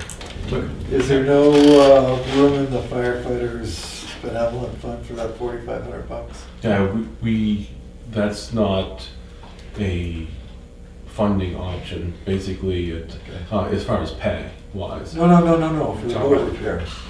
What's that? For the boat repair. We can look at that, depending on what we get in as far as this year. It all depends on, because we haven't done it this year yet, so. I guess forget it. For $4,500. $4,500 is a small, Yeah. a small price to pay to make Yeah, sure that because we extend the life of that boat. they're about at $100 or $110 an hour at the marina. Yeah. I mean, those guys don't work cheap. So, Right. but you also make sure that the boat doesn't sink. And Right. Well, that, all that annual maintenance is a given. It's just Right. these additional pieces. Yep. And obviously, as far as if we don't bring it forward, then you never know, as far as that goes. Yeah. Okay, so the only thing that's changed in my motion is the elimination of $36,000 for the. From the submitted, yep. All right. Motion's been moved and seconded. Any further discussion? All in favor? Aye. Opposed? Okay, chief. And was there something that stood out as far as emergency management wise that? Yeah, machinery maintenance. Okay. I was bumbling my way through something, and I don't even remember what it was. Should have called. I would've- Yeah, I could have Would've put it on came. the phone. So, yeah, just bring the budget with you, Yeah.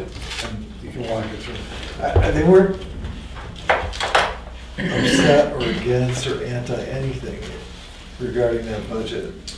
Was it generator maintenance? Yeah, Okay.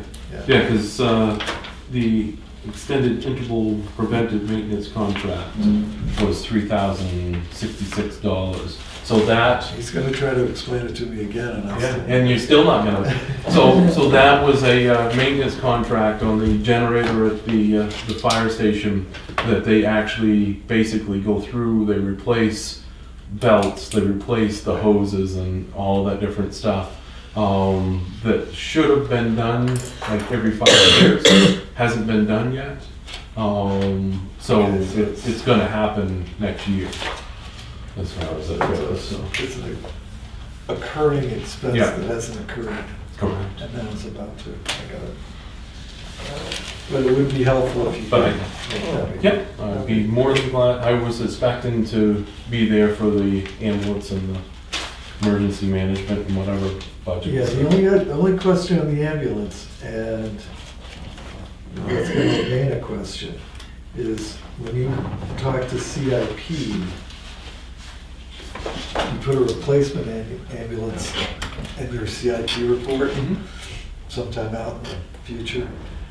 But there was some talk of 2 ambulances, Correct. and we need to have a long conversation about that Mhm. before that happens. Well, it's something that we were looking at, down the road. Yeah, Obviously, CIP needs to know, 10 years, whatever, in advance. Putting that stuff there puts everything on the radar. There's no, where did this come from, type of thing. And we don't know what's gonna happen from day to day or with stewards and stuff. But, overall, we're just putting it out there to say, hey, this could be there in the future. I mean, we could be facing full-time people in the future, but I guarantee that it's not gonna be under me. Not before you retire. Yeah, okay. all right. Anything further for the chief today? Thank you for your time. and Thank you for listening. yours. All right. And thank you for trying to explain the stuff for emergency. Well, I didn't do a very good job, so I'm thanking you too much. Oh, we'll find out tomorrow. Then. Yeah, All right. Have a good day. thanks, chief. Diane and Kathy would like to come in for one quick budget. Yeah, okay, well, we were What's your supposed to. address, the email? Oh, For today. okay, yep, all right, thank you. Okay to get them? And we were gonna do revenues today, I thought. That's what they want to come in for. Oh, okay. They're holding out. Hmm? They didn't give us revenue. No, no, they didn't, Let's bring it on. yeah. So we're still waiting for the highway department. We haven't voted on his budget, have we? Yeah. Did we? Yeah, we did. Yeah, he did, yeah. And I did hear from him that the estimate from the line striper came back at 20,000, which was more than what we approved. And I said, well, So that one there, the white one there, is the lot the town, they bought from the town, one of those sale lots. So yeah. So, Figured, well, here they come now. What? yeah. Anyway, So what's he gonna do? Strike Finley?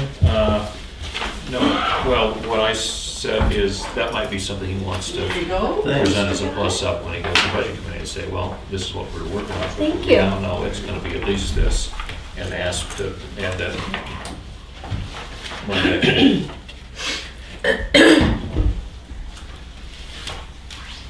We're being told to move up. I don't know if you want her near you. Oh. Yeah, I don't She's- want to be near anybody Oh. with my cough. Well, She's why are already you getting- sitting near her? Oh, then? trust me. Yeah, And next door all week with her with this. She's already got me. And I wasn't even near her, and I'm the one who got it. yeah, no, it's going around, all right.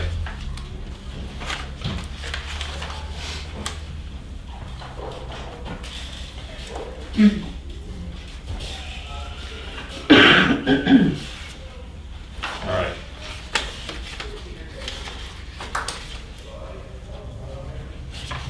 So we're talking about revenues? Any word? So normally you have in addition to all this detail, you have a separate sheet where we write the stuff on, not this. Oh, yeah, it's a summary, it summarizes, yes. Right, Yes. all right, And now what I do is I compile that summary after you've given me your individual request. Then I do the summary and I'll put it in your folder. yeah. So there is a little change in the payments in lieu of taxes. Yep. Um, We got one in, right? So Belknap, we verified they are definitely sending us $4,000. Okay. YMCA Boston is definitely sending us $3,000. Three? 3,000. And American Youth just called this morning, they're gonna give us 35. So we've changed that estimate revenue to 15,518. Because that's how much we're gonna have. We hadn't heard from American Youth, but we just heard this morning. Okay, So all three of those have been verified verbally. okay. And So let's go through line by line. Land use change tax, Yep, right? half of it goes to conservation. Right. Up to, there's a cap on that, right? Yes. Yeah, we did 10,000. Okay, yeah. so they would have gotten their 10 grand by now, I think. Yep. No, they've gotten, They don't get 10 No. grand a year, do they? yeah, that's the most they can take Up- from up to our 10 conservation. grand. Yeah. Yeah. They've gotten, 8,000. well, yeah, it's close to it. Yep, okay. Yield, we'll probably get to 20 on yield taxes. Yeah. And you're suggesting that we drop the pilot down to 15,518? Yes. Because of, I told Oh, them yeah, about okay, this yeah, already. yeah. Yeah. Okay, Yeah, because I called them and I confirmed whether they're gonna mail us these checks before the end of December. mhm, So they said they were going to. okay.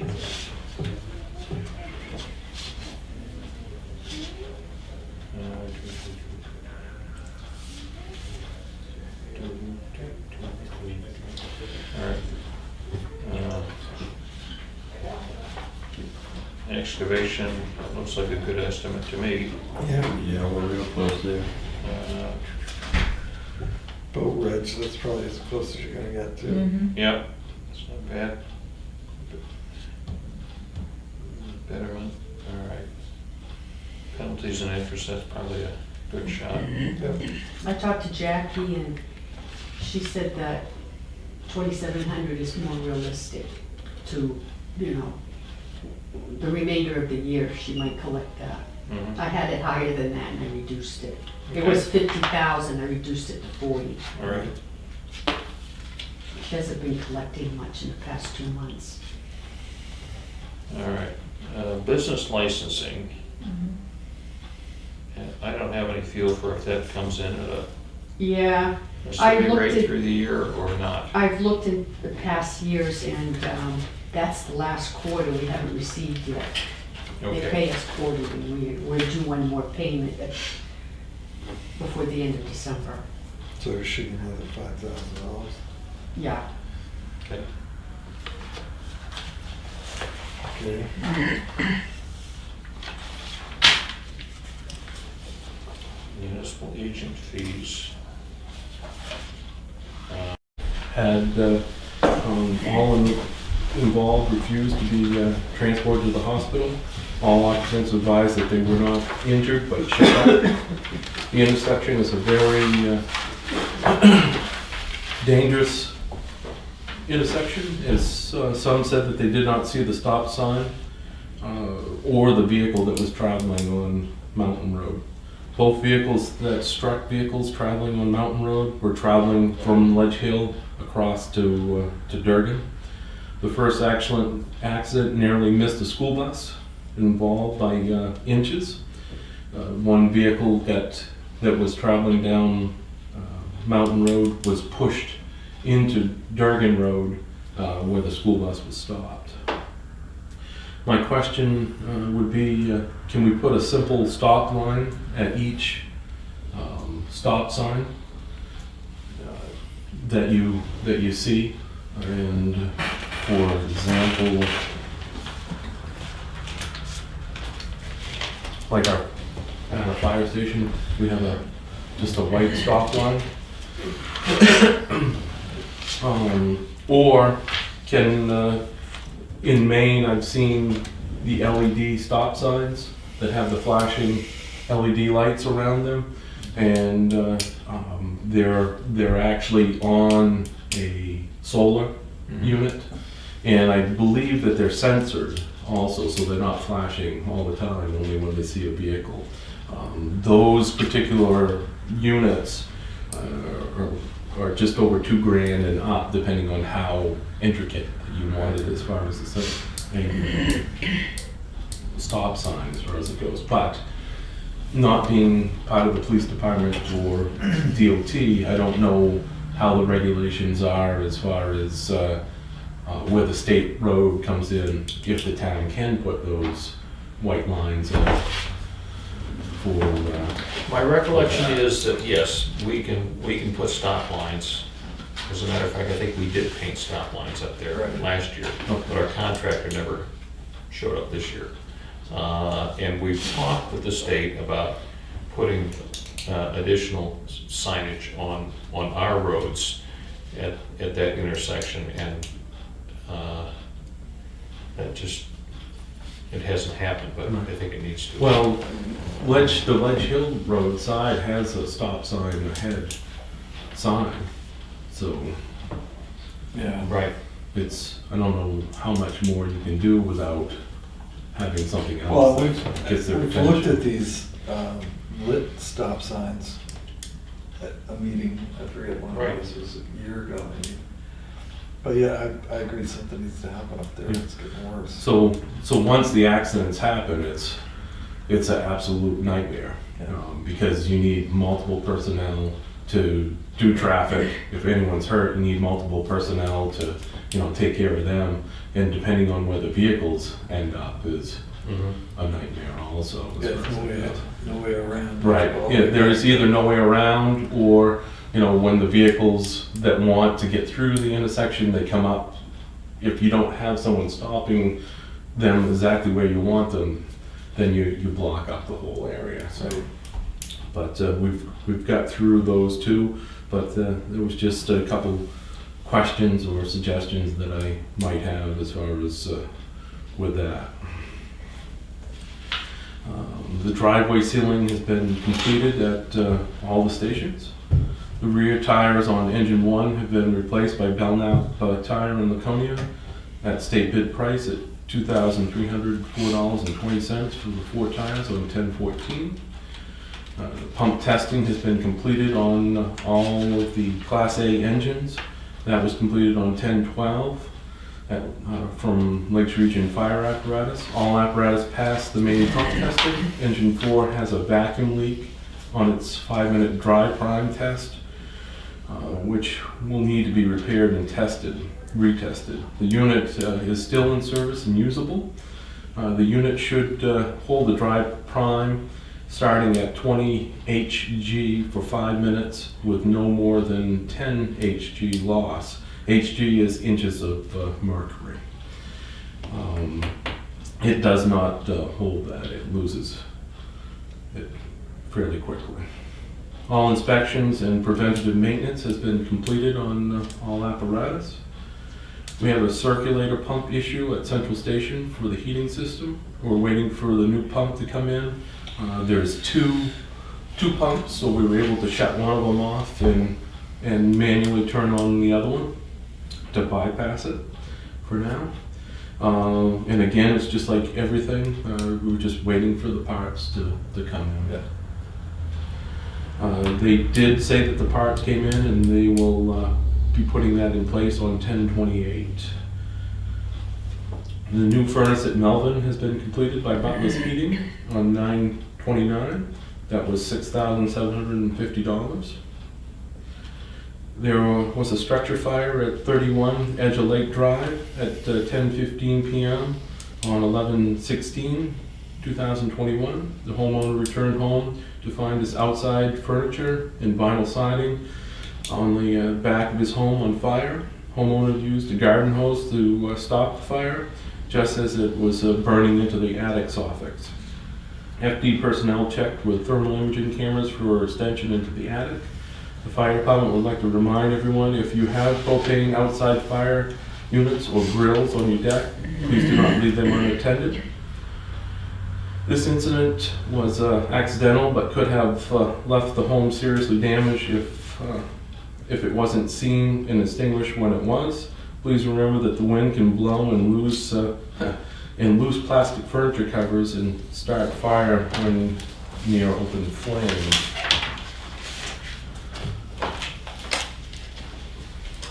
Got some more pictures? We were called for this to check a outside fire, and that's what we found. And it was propane, huh? They're totally legal.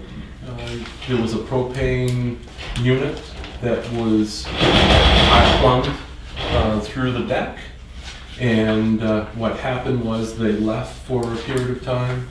The wind came up and blew a cover for outside furniture onto the top of that propane unit. Right. By propane unit, you mean outside, fire pit? Yeah, Yeah. a fire pit, Okay. as far as it goes. yeah, thanks. Yeah. So that, obviously the houses are really close Yeah. there. Yeah. So it was a disaster that was aborted with that. But quite surprised. Those are the next day pictures. Quite surprised when I went around the back of the building to see what the outside fire Yeah. was. So it was well advised of the homeowner to have you guys come down and do further checks. even though you- Most definitely. Obviously, those particular homes have attic spaces that are very small to get into.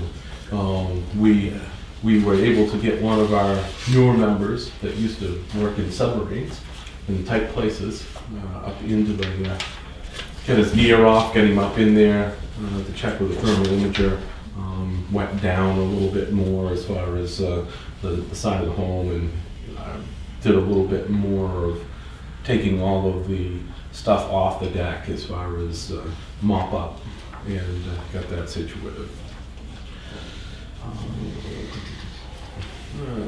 The department responded to a untimely death at 6 Mill Pond Road on 10/17/21 at 5:49 p.m. The department also responded to 89 Center Street in Wolfboro, mutual aid with engine 2, car 1, and 6 personnel for first alarm structure fire at 9:15 on 10/20/21. The FD was awarded a small division of Forest and Lands 50/50 matching grant for 6 wildland shirts, 1 backpack blower, and 500 feet of 1-inch forestry hose.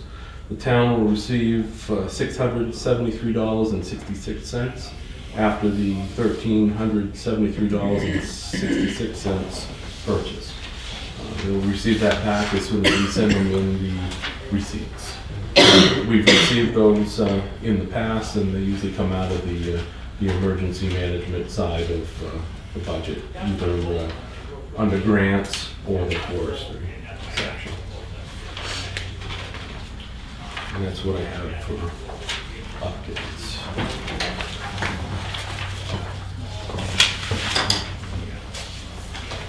Busy month. And anything that was highlighted are just the larger calls. Yep. That is that we try not to put all the medical calls in, because you just be very long and on for that. So this vacuum issue, vacuum leak, is that a complicated repair? They have to replace as far as for the Utility? So, so engine 4 has a vacuum. Oh, as far as, it's probably a leaking valve. Right. It's gonna end up being, obviously a couple $100 usually. Yeah. It's usually either the tank to pump valve or one of the other valves as far as it goes. So But it's a fairly straightforward. yeah, it's a straightforward thing. We've had the issue in the past. Okay. So that's why I didn't really go into that further, because it wasn't something that I would hope to have to come back and say, Okay. we've got another issue as well. So, Yep.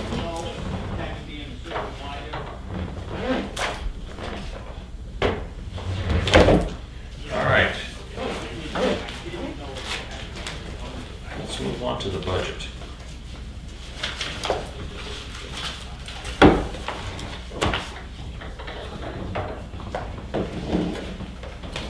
As always, you've given us plenty of detail.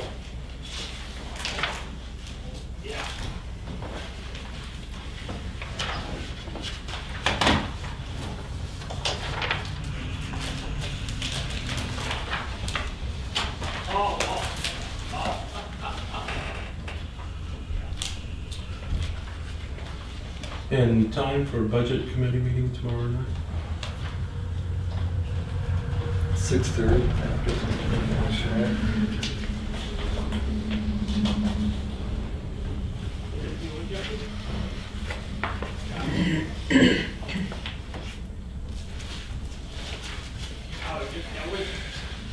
Start, Chip?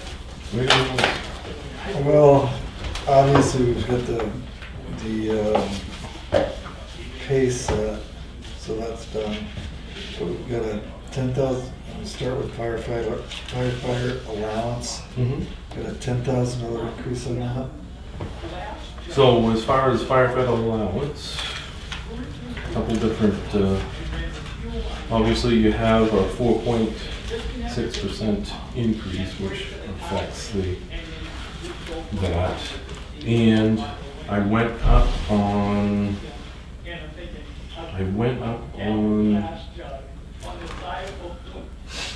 firefighter maintenance. It went from 400 hours to 600 hours. Right now, I roughly have just over 900 of firefighter maintenance hours in. But if you put that into that, then it takes up quite a bit. And it seems like the budget right now has handled it without going over that. We had a lot of different things that went on this year that ended up having firefighters do quite a bit of maintenance in the department. There was a total of 989.25 hours as of 10/20. January had 102, February 87, March 176.5, April 137, May 89.5, June 105.5, July 104.5, August 67.25, September 78, October 42. And again, that was as of 10/20 of 21. I obviously didn't want to go in for like 900 hours. I can't say that we would need that again for next year.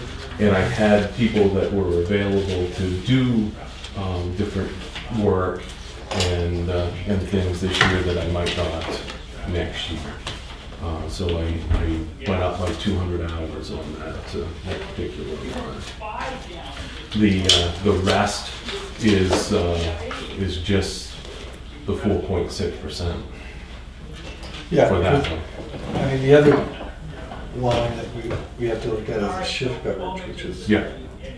And that, the officer side Yeah. went up on the section because I have a captain that has retired and was around a lot. It doesn't mean that he is going to be around as much, but he did a total of 944.5 hours so far this year. He's come out to every fire and EMS call that we've had that he's been around for. He did, out of that, he did 377 hours of shift coverage for a total of $22,261.87. So his section, I went up. I had to adjust that in case he is around as much next year on his section under officers and allowance. And that should be pretty well spelled out there. Under shift coverage, the one new thing that we had there, as I had discussed, at nighttime, we were struggling as far as having people come out. We were looking at doing a $50 stipend for $50 each for 2 people, people that sign up. That breaks down to roughly just over $4 an hour from 6 to 6 at night. But when you add that out, it's $36,500 Right. under nighttime stipend. That is something that's totally up in the air, that we're looking to run by the select board, and we put it into the budget under shift coverage for that. Doesn't mean that people are going to sign up for it, but we're trying to any way that we can to make it more for people to come out. My people, I think in most cases, they're not doing it for the money. If they're not coming out, it's because that they're either tied up or there's something else going Out on, of town. whatever's out of town and things like that. We have been talking to the different members, saying, hey, we need to get people out more at night. But it is, from 6 to 6 is a tough time as far as it goes. So that's 6 p.m. to 6 a.m. in the morning. And that's to have somebody at the station? No, they would sign up on a list to come back in from their home. Most people live, within whatever amount of miles from a fire station that they would go into and respond from there. So if they're on the list, then they get the stipend.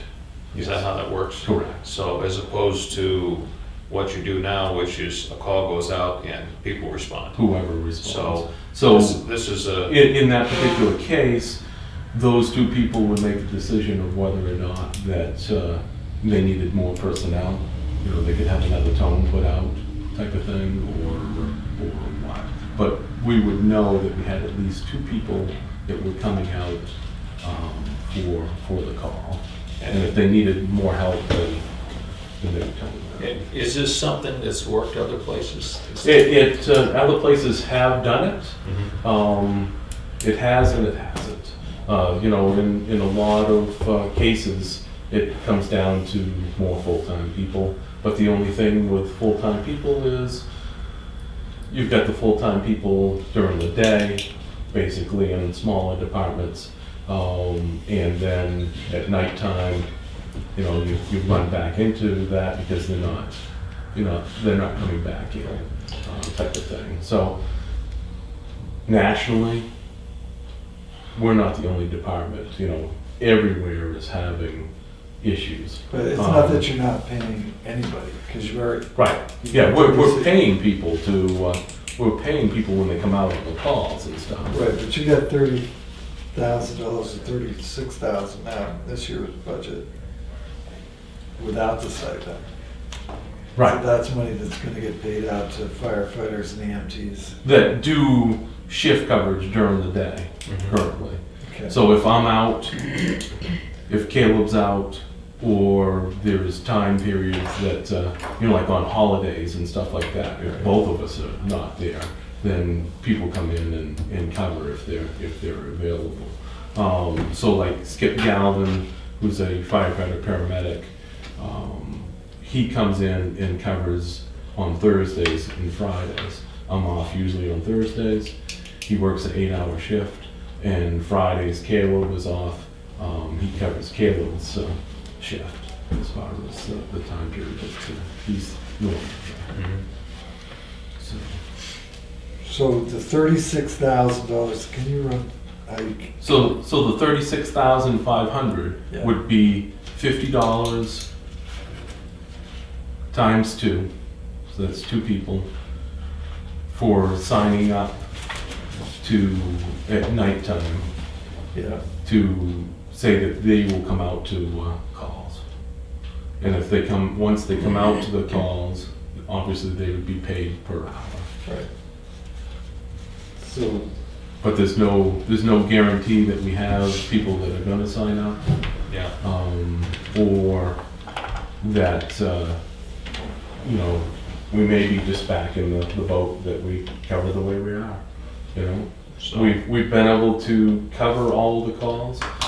Captain Greenwood, obviously, where he's been coming out to just about everything, we have at least one person that comes out, and that's most of the time what I look for, because then they can put out another tone to say that they need further assistance, and some people, you know, get up and go from there. so this $100 is only to mandate that this person here Is going to is come out. gonna be that day. It's- Correct. So it's Okay. the same as the call pay for police. You know, when police are on call at night, they get so much an hour for that time. And that's, Right. Yeah, I don't know just for being how that involved. works. yeah, but I mean, it's a similar concept. Mhm. So somebody signs up, they get that $50 when they're home in their bed. If nothing happens, if something happens, They gotta come out. that $50 that they're paid is their, Guaranteed that they'll be available and sober. that they're gonna be Yes. there, yeah. Yeah, they can't do, you know, basically they can't have a drink at night or whatever. If you might come home, because we have a 0 tolerance on coming in. You can't be going out to a motor vehicle accident or a fire call and have had alcohol. Any impairment, right? Yeah. But, so that is a shot in the dark that Yeah. we're putting in that, And for you to look at. it's a solution in search of a problem from what I can see. Mhm. Do you have any feel for how the department people would respond to this? Have you? Yeah, we've obviously, some people had said that they would sign up for it, you know, knowing that they needed to be available at whatever period of time, type of thing.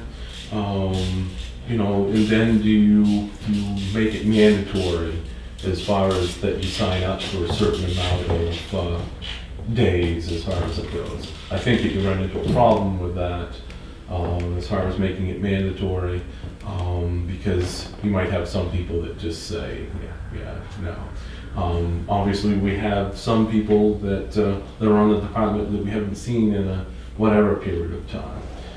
The people that sign up, they're gonna need to be at least an EMT and a firefighter as far as it goes, because they need to be able to do both. So that's what we're looking at with that. We will be, in the next couple of weeks, sending out letters to members that we haven't seen in whatever period of time.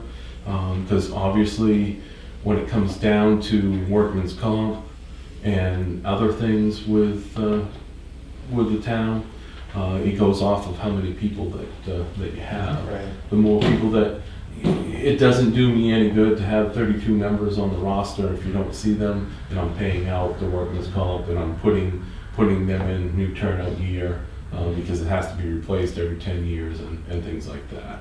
So the less that you have to pay on the other end, it may help us on this end as far as it goes. But it's all a balancing act as far as having, call numbers and things.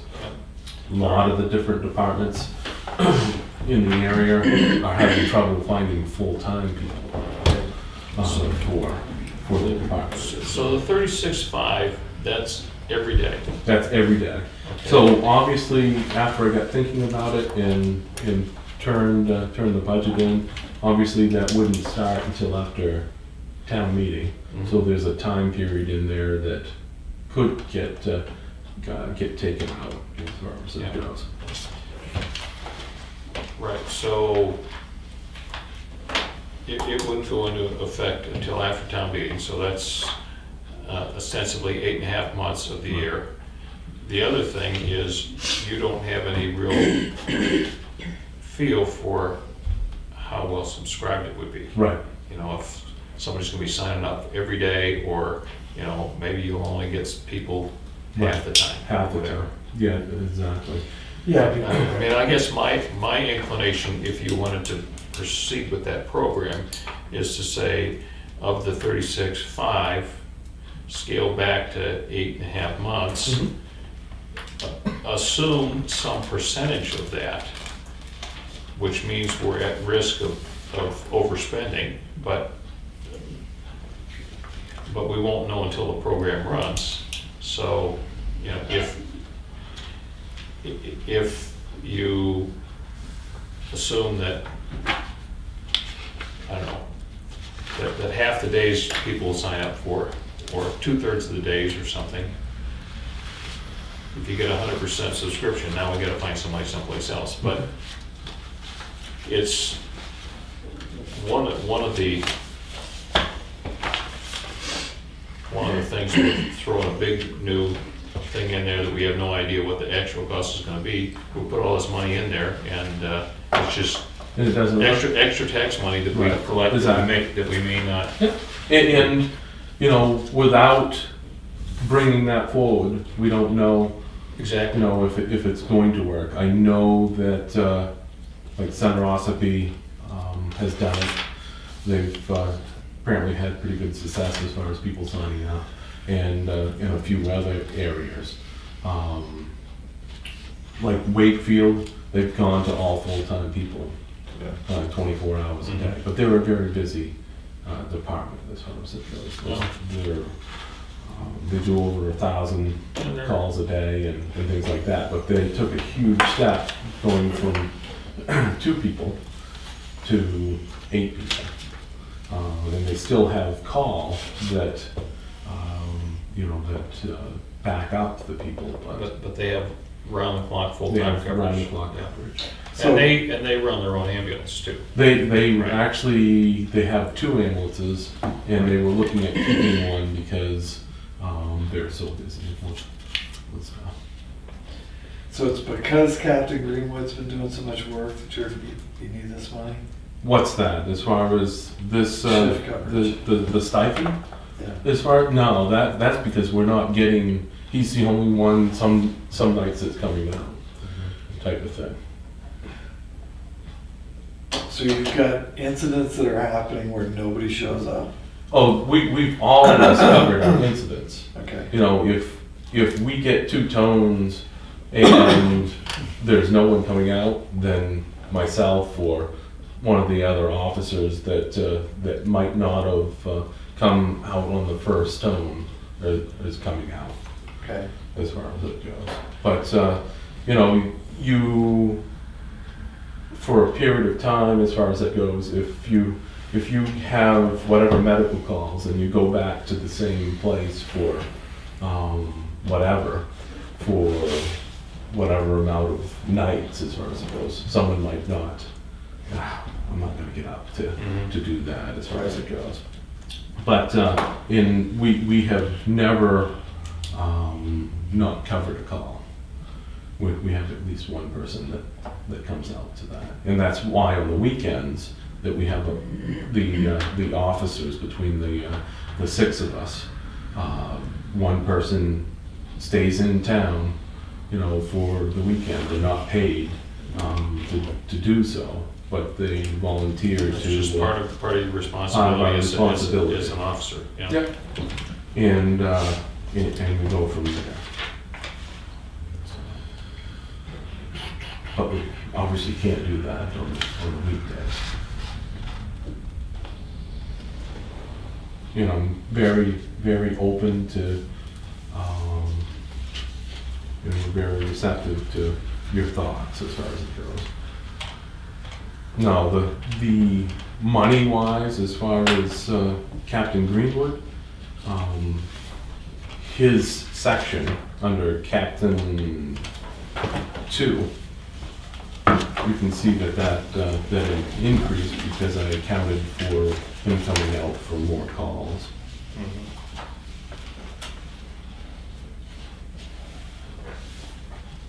Okay, so with the budget that you've presented, that's a 14% increase year over year, which is too much.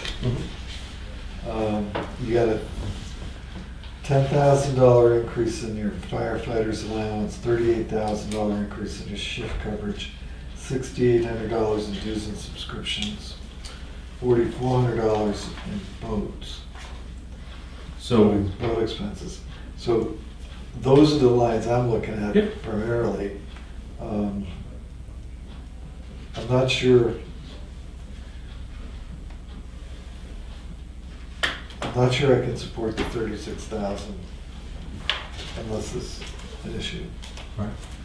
Personally, you can get those two. And I'm not looking, I'm bringing it before you. Right. When it comes down to we can't do the coverage, you're not gonna be surprised that. Yep. We it's brought not the there. issue before us. Yes. I'm just saying today, Yep. on the money end of things. Yep. On dues and subscriptions, why is that up 6? The dues and subscriptions was because that Firehouse software has been bought out by another company, which is called ESO Software Reporting, and that software, instead of costing us $2,000.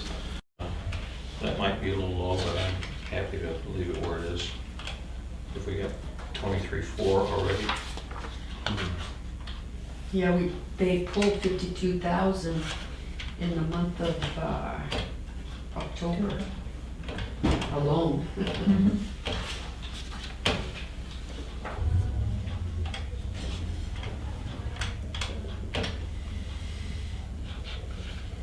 So we should, are we up to motor vehicles? Hmm? Are we up to motor vehicles? or- Yep. Okay. Because we're on track for more than 723,000. Yep.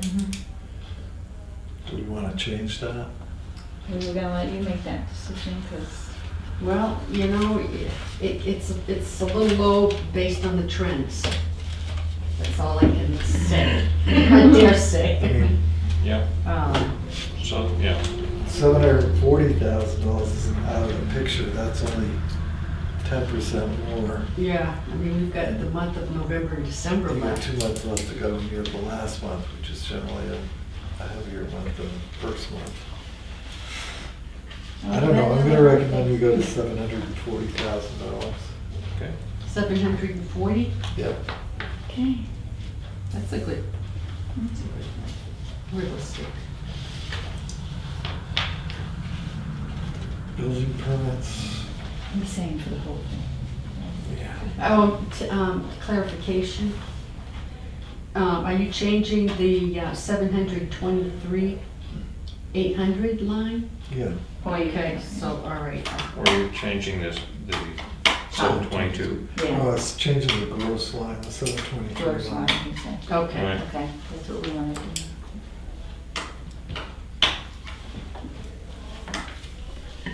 And you adjusted Jack's revenue by the looks of it. Mm-hmm. Right, we've got 2 more sitting right there, so it's starting to look like I that's have going. about 52 right now. You're gonna be at 52? That's what I have in my computer right now. 52 Now? Thousand? as of now. Right now. Yeah. 52,000? Some of the early on checks might, the permit might have been this year, but I could have got the check last year, so some of the early on ones might, so Diane might show a little less, but that's what shows in my computer. The permits from this year. Just the building permits, just the building permits. That's all the money I brought in. Or does it include all That's permits? all the money I brought in. All money. Okay. Yeah, building, electrical, plumbing, Okay. all that, yeah. Okay. All right, so I have it at 50 right now. He's Yeah, at so- 52. Should go up to 55 maybe. Yeah, 55 sounds like a good number to me. What are the two on your table? Are those high? Is that including these two on the table? No, No, okay. that's another, It's 970 and 673, so Yeah, I think we're getting to 55 I think 55 would be the number better for now. number.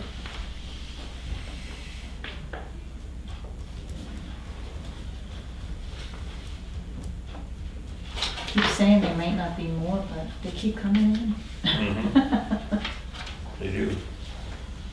All right. Other licenses, I guess that looks all right. Yes. I mean, it's, Yeah, we're real close. yeah. Federal money. Federal government miscellaneous, what is that? CBGB.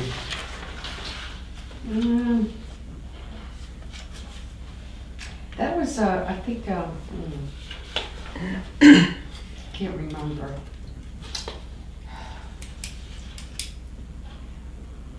I can look it up. Can't spend a lot of time on $295. Mm. I know, and we're almost 100%. It's so close, it is in front of us. I think we should not panic on that. Have we gotten an update on the rooms and meals that's gonna come in at 120? Well, usually she gives that to me when she updates our revenues Right. before the tax rate. Yeah, but that's already set.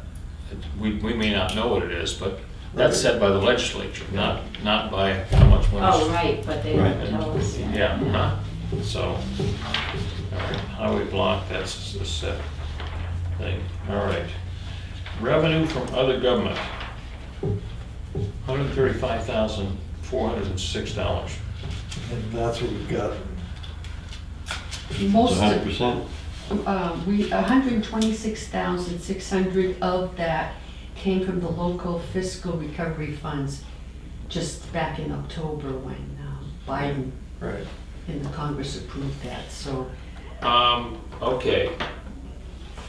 But That money. that money is restricted use, it's not general revenue.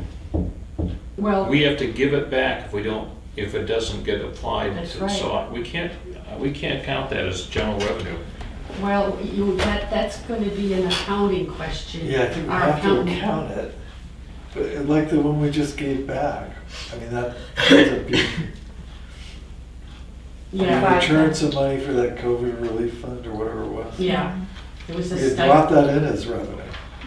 yes. But Right. it isn't,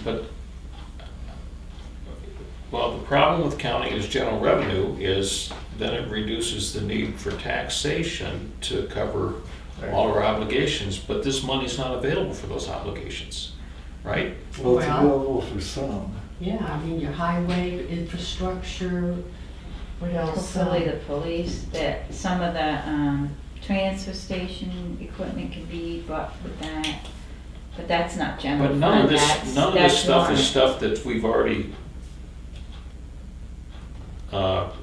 approved expenditures for. I mean, yeah, it's available for broad categories of use, but it's Well, what happens, let's go the other way with it, Bill. What Yeah. happens if we zero that out?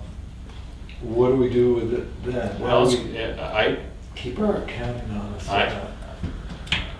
it's that's a good question, but it's not general revenue. I mean, it's restricted revenue. And the problem with putting it in all this is it gets balanced out against our authorized expenditures in terms of where we gotta go to collect taxes. And that's, as far as I know, on that $126,000 piece, we don't have any expenditures that we've, Yeah. that But qualify, you said. that have been qualified for use of that money. And if I remember correctly, that's money that, like this other money, yeah, we got it, but if we don't, Use it. if we don't have a qualified expenditure to put against it, then they're gonna take it back. That's Right. exactly it. So, So it's one of those things where if you have, perhaps you have a project for 2022, you can encumber those funds for that project. Now, I can send Tim Green, our accountant, an email asking, is this, do we have to report this as revenue? Well, In if you don't report 2021. it as revenue, you don't have to encumber it. right, You could, Well, if you report it as revenue, then you do have to. okay, and it goes, then if you don't encumber it, it's gonna go into the general fund. I think, I'm gonna have to ask Yeah, that question, that's I'm a- not sure. Let's get some questions answered on that. And ask DRA what they want us to do with it too. Well, that's our next step, is to talk to Michelle. mm-hmm. Okay. So ask them where they want it. So we need some answers on that, all right. Departmental income, you see, I don't see anything wildly No. out of whack here. Yeah, that's Sale of municipal, what did we sell this year? I have to go look. yeah. I know we sold something, didn't we? But it's something that we sold the year before, getting credited this year.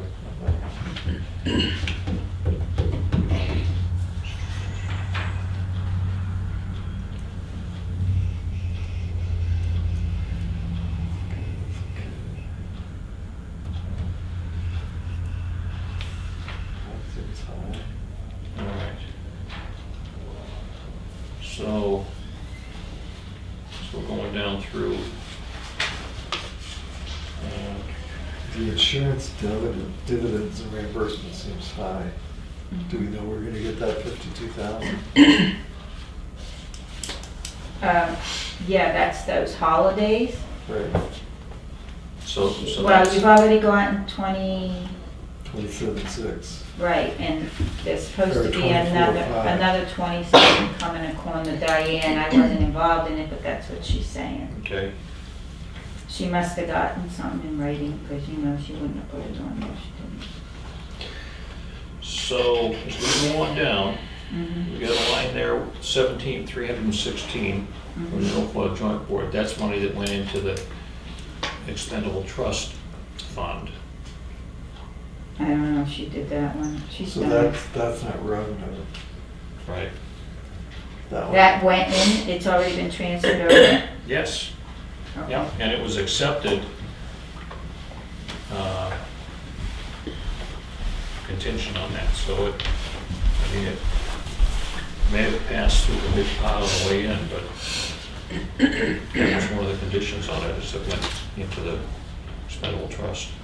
So it's not general revenue. Maybe she hasn't.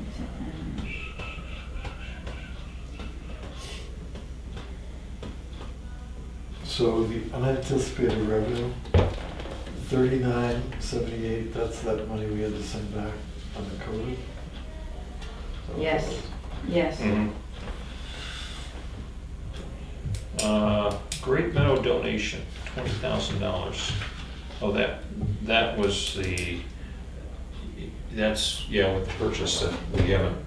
We haven't done happened anything yet, Right. and we figure we gotta keep it in there, because you're saying Jack in now, right? Yes, but it won't be revenue for this year, right? Well, Hmm. The donation is a revenue for this year. donation doesn't happen until everything comes together.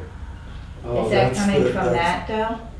Huh? Isn't this a different one? That's not that, is it? Great Meadow donation?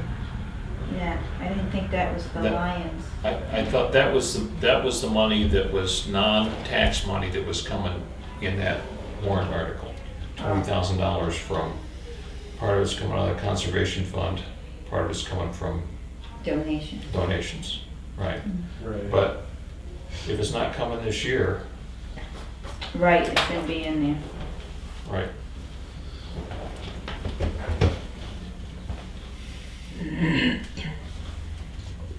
But I remember her saying something about, because it's in the warrant article, we have to list it because it is monies that, because the warrant article listed it, that it needs to be on here.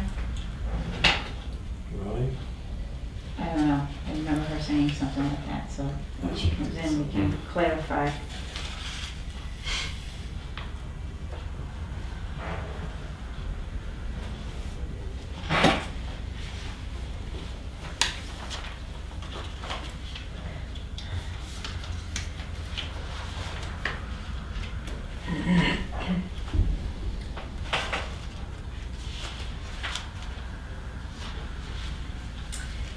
Yeah, because she's got 20 up there, and then she has 20 from the Great Meadows. So maybe it was a total of 40. I don't have the article in front of me.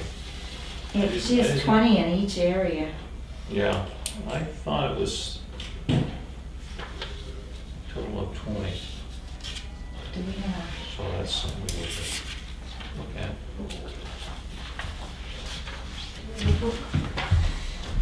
Yeah.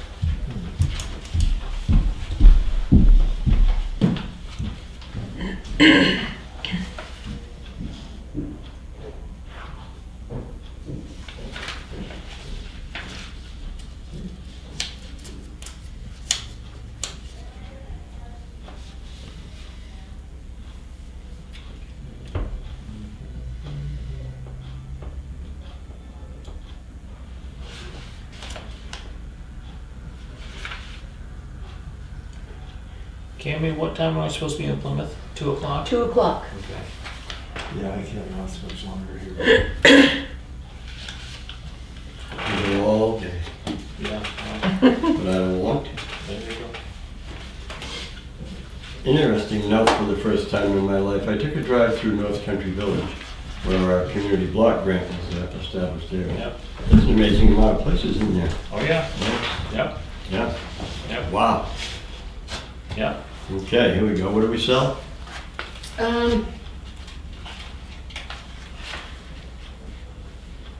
But there was 21,779 for parcel 59-3-6 and 59-3-3.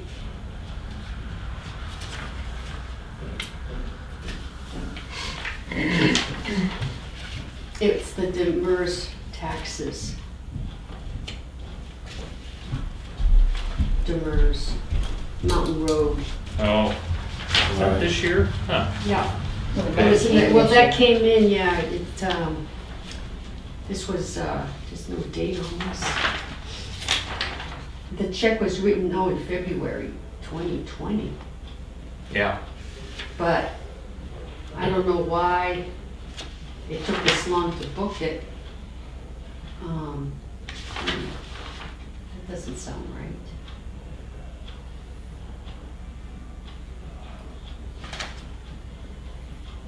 Yeah, I think that was last year. Yeah, that's. All right, so that's an issue. So another question that Don't I, run off. Go on again. yeah, so, yeah. We're not, I don't know that we're gonna solve all these today, but let's shoot on through here. He's asking. So the $17,316 from the Milfoil Joint Board, Mhm. that came in, went into the expendable trust. He said this should run into the expendable trust. I'll have to check and see if that did happen. Well, that was one of the conditions on receiving it, so if it didn't, Right, it's right. got to. Right, right. So it's not general revenue.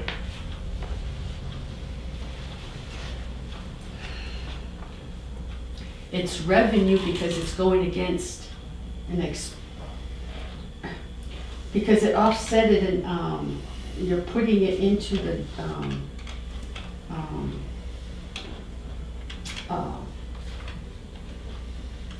milfoil expendable trust fund, so it's an expense that's, you've got a revenue that's going against the expense, and that's what DRA is gonna do. They're gonna take that as a revenue that offsets that expense. Because it's not going in the general fund, Right. so it's an expense. When you look at the warrant article, you're gonna have this revenue coming from the milfoil board, Mhm. and then you're gonna be putting it into the expendable trust fund. Right. So it's not gonna go into the unusual fund balance. Okay. It's gonna It's be earmarked for milfoil expenses, All right. for future expenses. Great Meadow donation. That was part of an article to purchase that lot at Great Meadow. That won't happen this year. So, yeah, so you're gonna need to encumber that? So we're not We don't have the money, we're not going to receive the revenue until next year.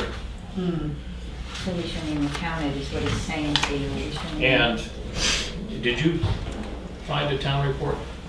No, did you want one? No, just sit down. So we have 2,000, we have 20,000 for Great Meadow donation, and then down at the bottom, we have 20,000 from the Conservation Fund for Great Meadow. I didn't remember that article included $40,000 in addition to tax funding, but maybe it did. I believe it did, but I'd like to see the warrant article just to be sure. Right there. I was looking around like I knew we used to have one in here. Is it yellow? Is this one?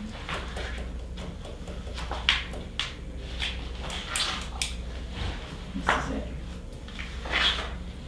Alright, so 100,000 to purchase land to add to the Great Meadow project, with 20,000 to come from private donations and 20 to come from the Tufton Okay. Borough Fund. All right. You good? The remaining 60 to be raised by taxation. Yep. So What's that? that's not gonna happen until next year, is that correct? It'll probably be January by the time it happens. But we have to list it because it's on here. Right. Okay. And I'm thinking that you're gonna need to encumber that. Well, we can't encumber it till we get it. Well, I know, that it's conditional, I understand that.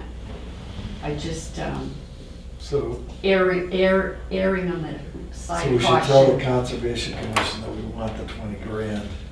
At So we least, can yeah. keep this deal going. Mhm. For the end of the year. Yeah. But, you know, Both of them. yeah. The one's a private donation, there's no guarantee you'll get that before the end of the year. It's just the treasurer is gonna cut a check or make a data entry or whatever you guys do.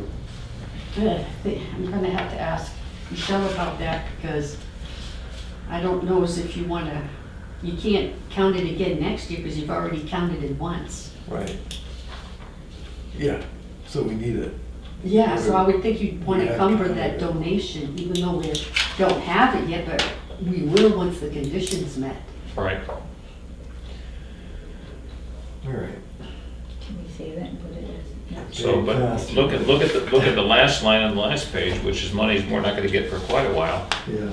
We're not going to get, and Right. by the way it's structured, we don't get any of that until we spend all our money, and we haven't Right. started anything yet, so. Right, and you've read the emails that have gone back and forth with the accountant and Buckley, is it Buckley, and then New Hampshire Municipal Association about encumbering the funds. Yeah. this end, for December. Right. You don't have to encumber them every year, but encumber it in December, so you don't, You're covered for 5. yeah, you're covered for 5 years. Okay. All right, are we done here today? All right. Noted all our changes. Yep. To come back with a revenue report. Did you light a fire in Carroll County? I tried the best I could.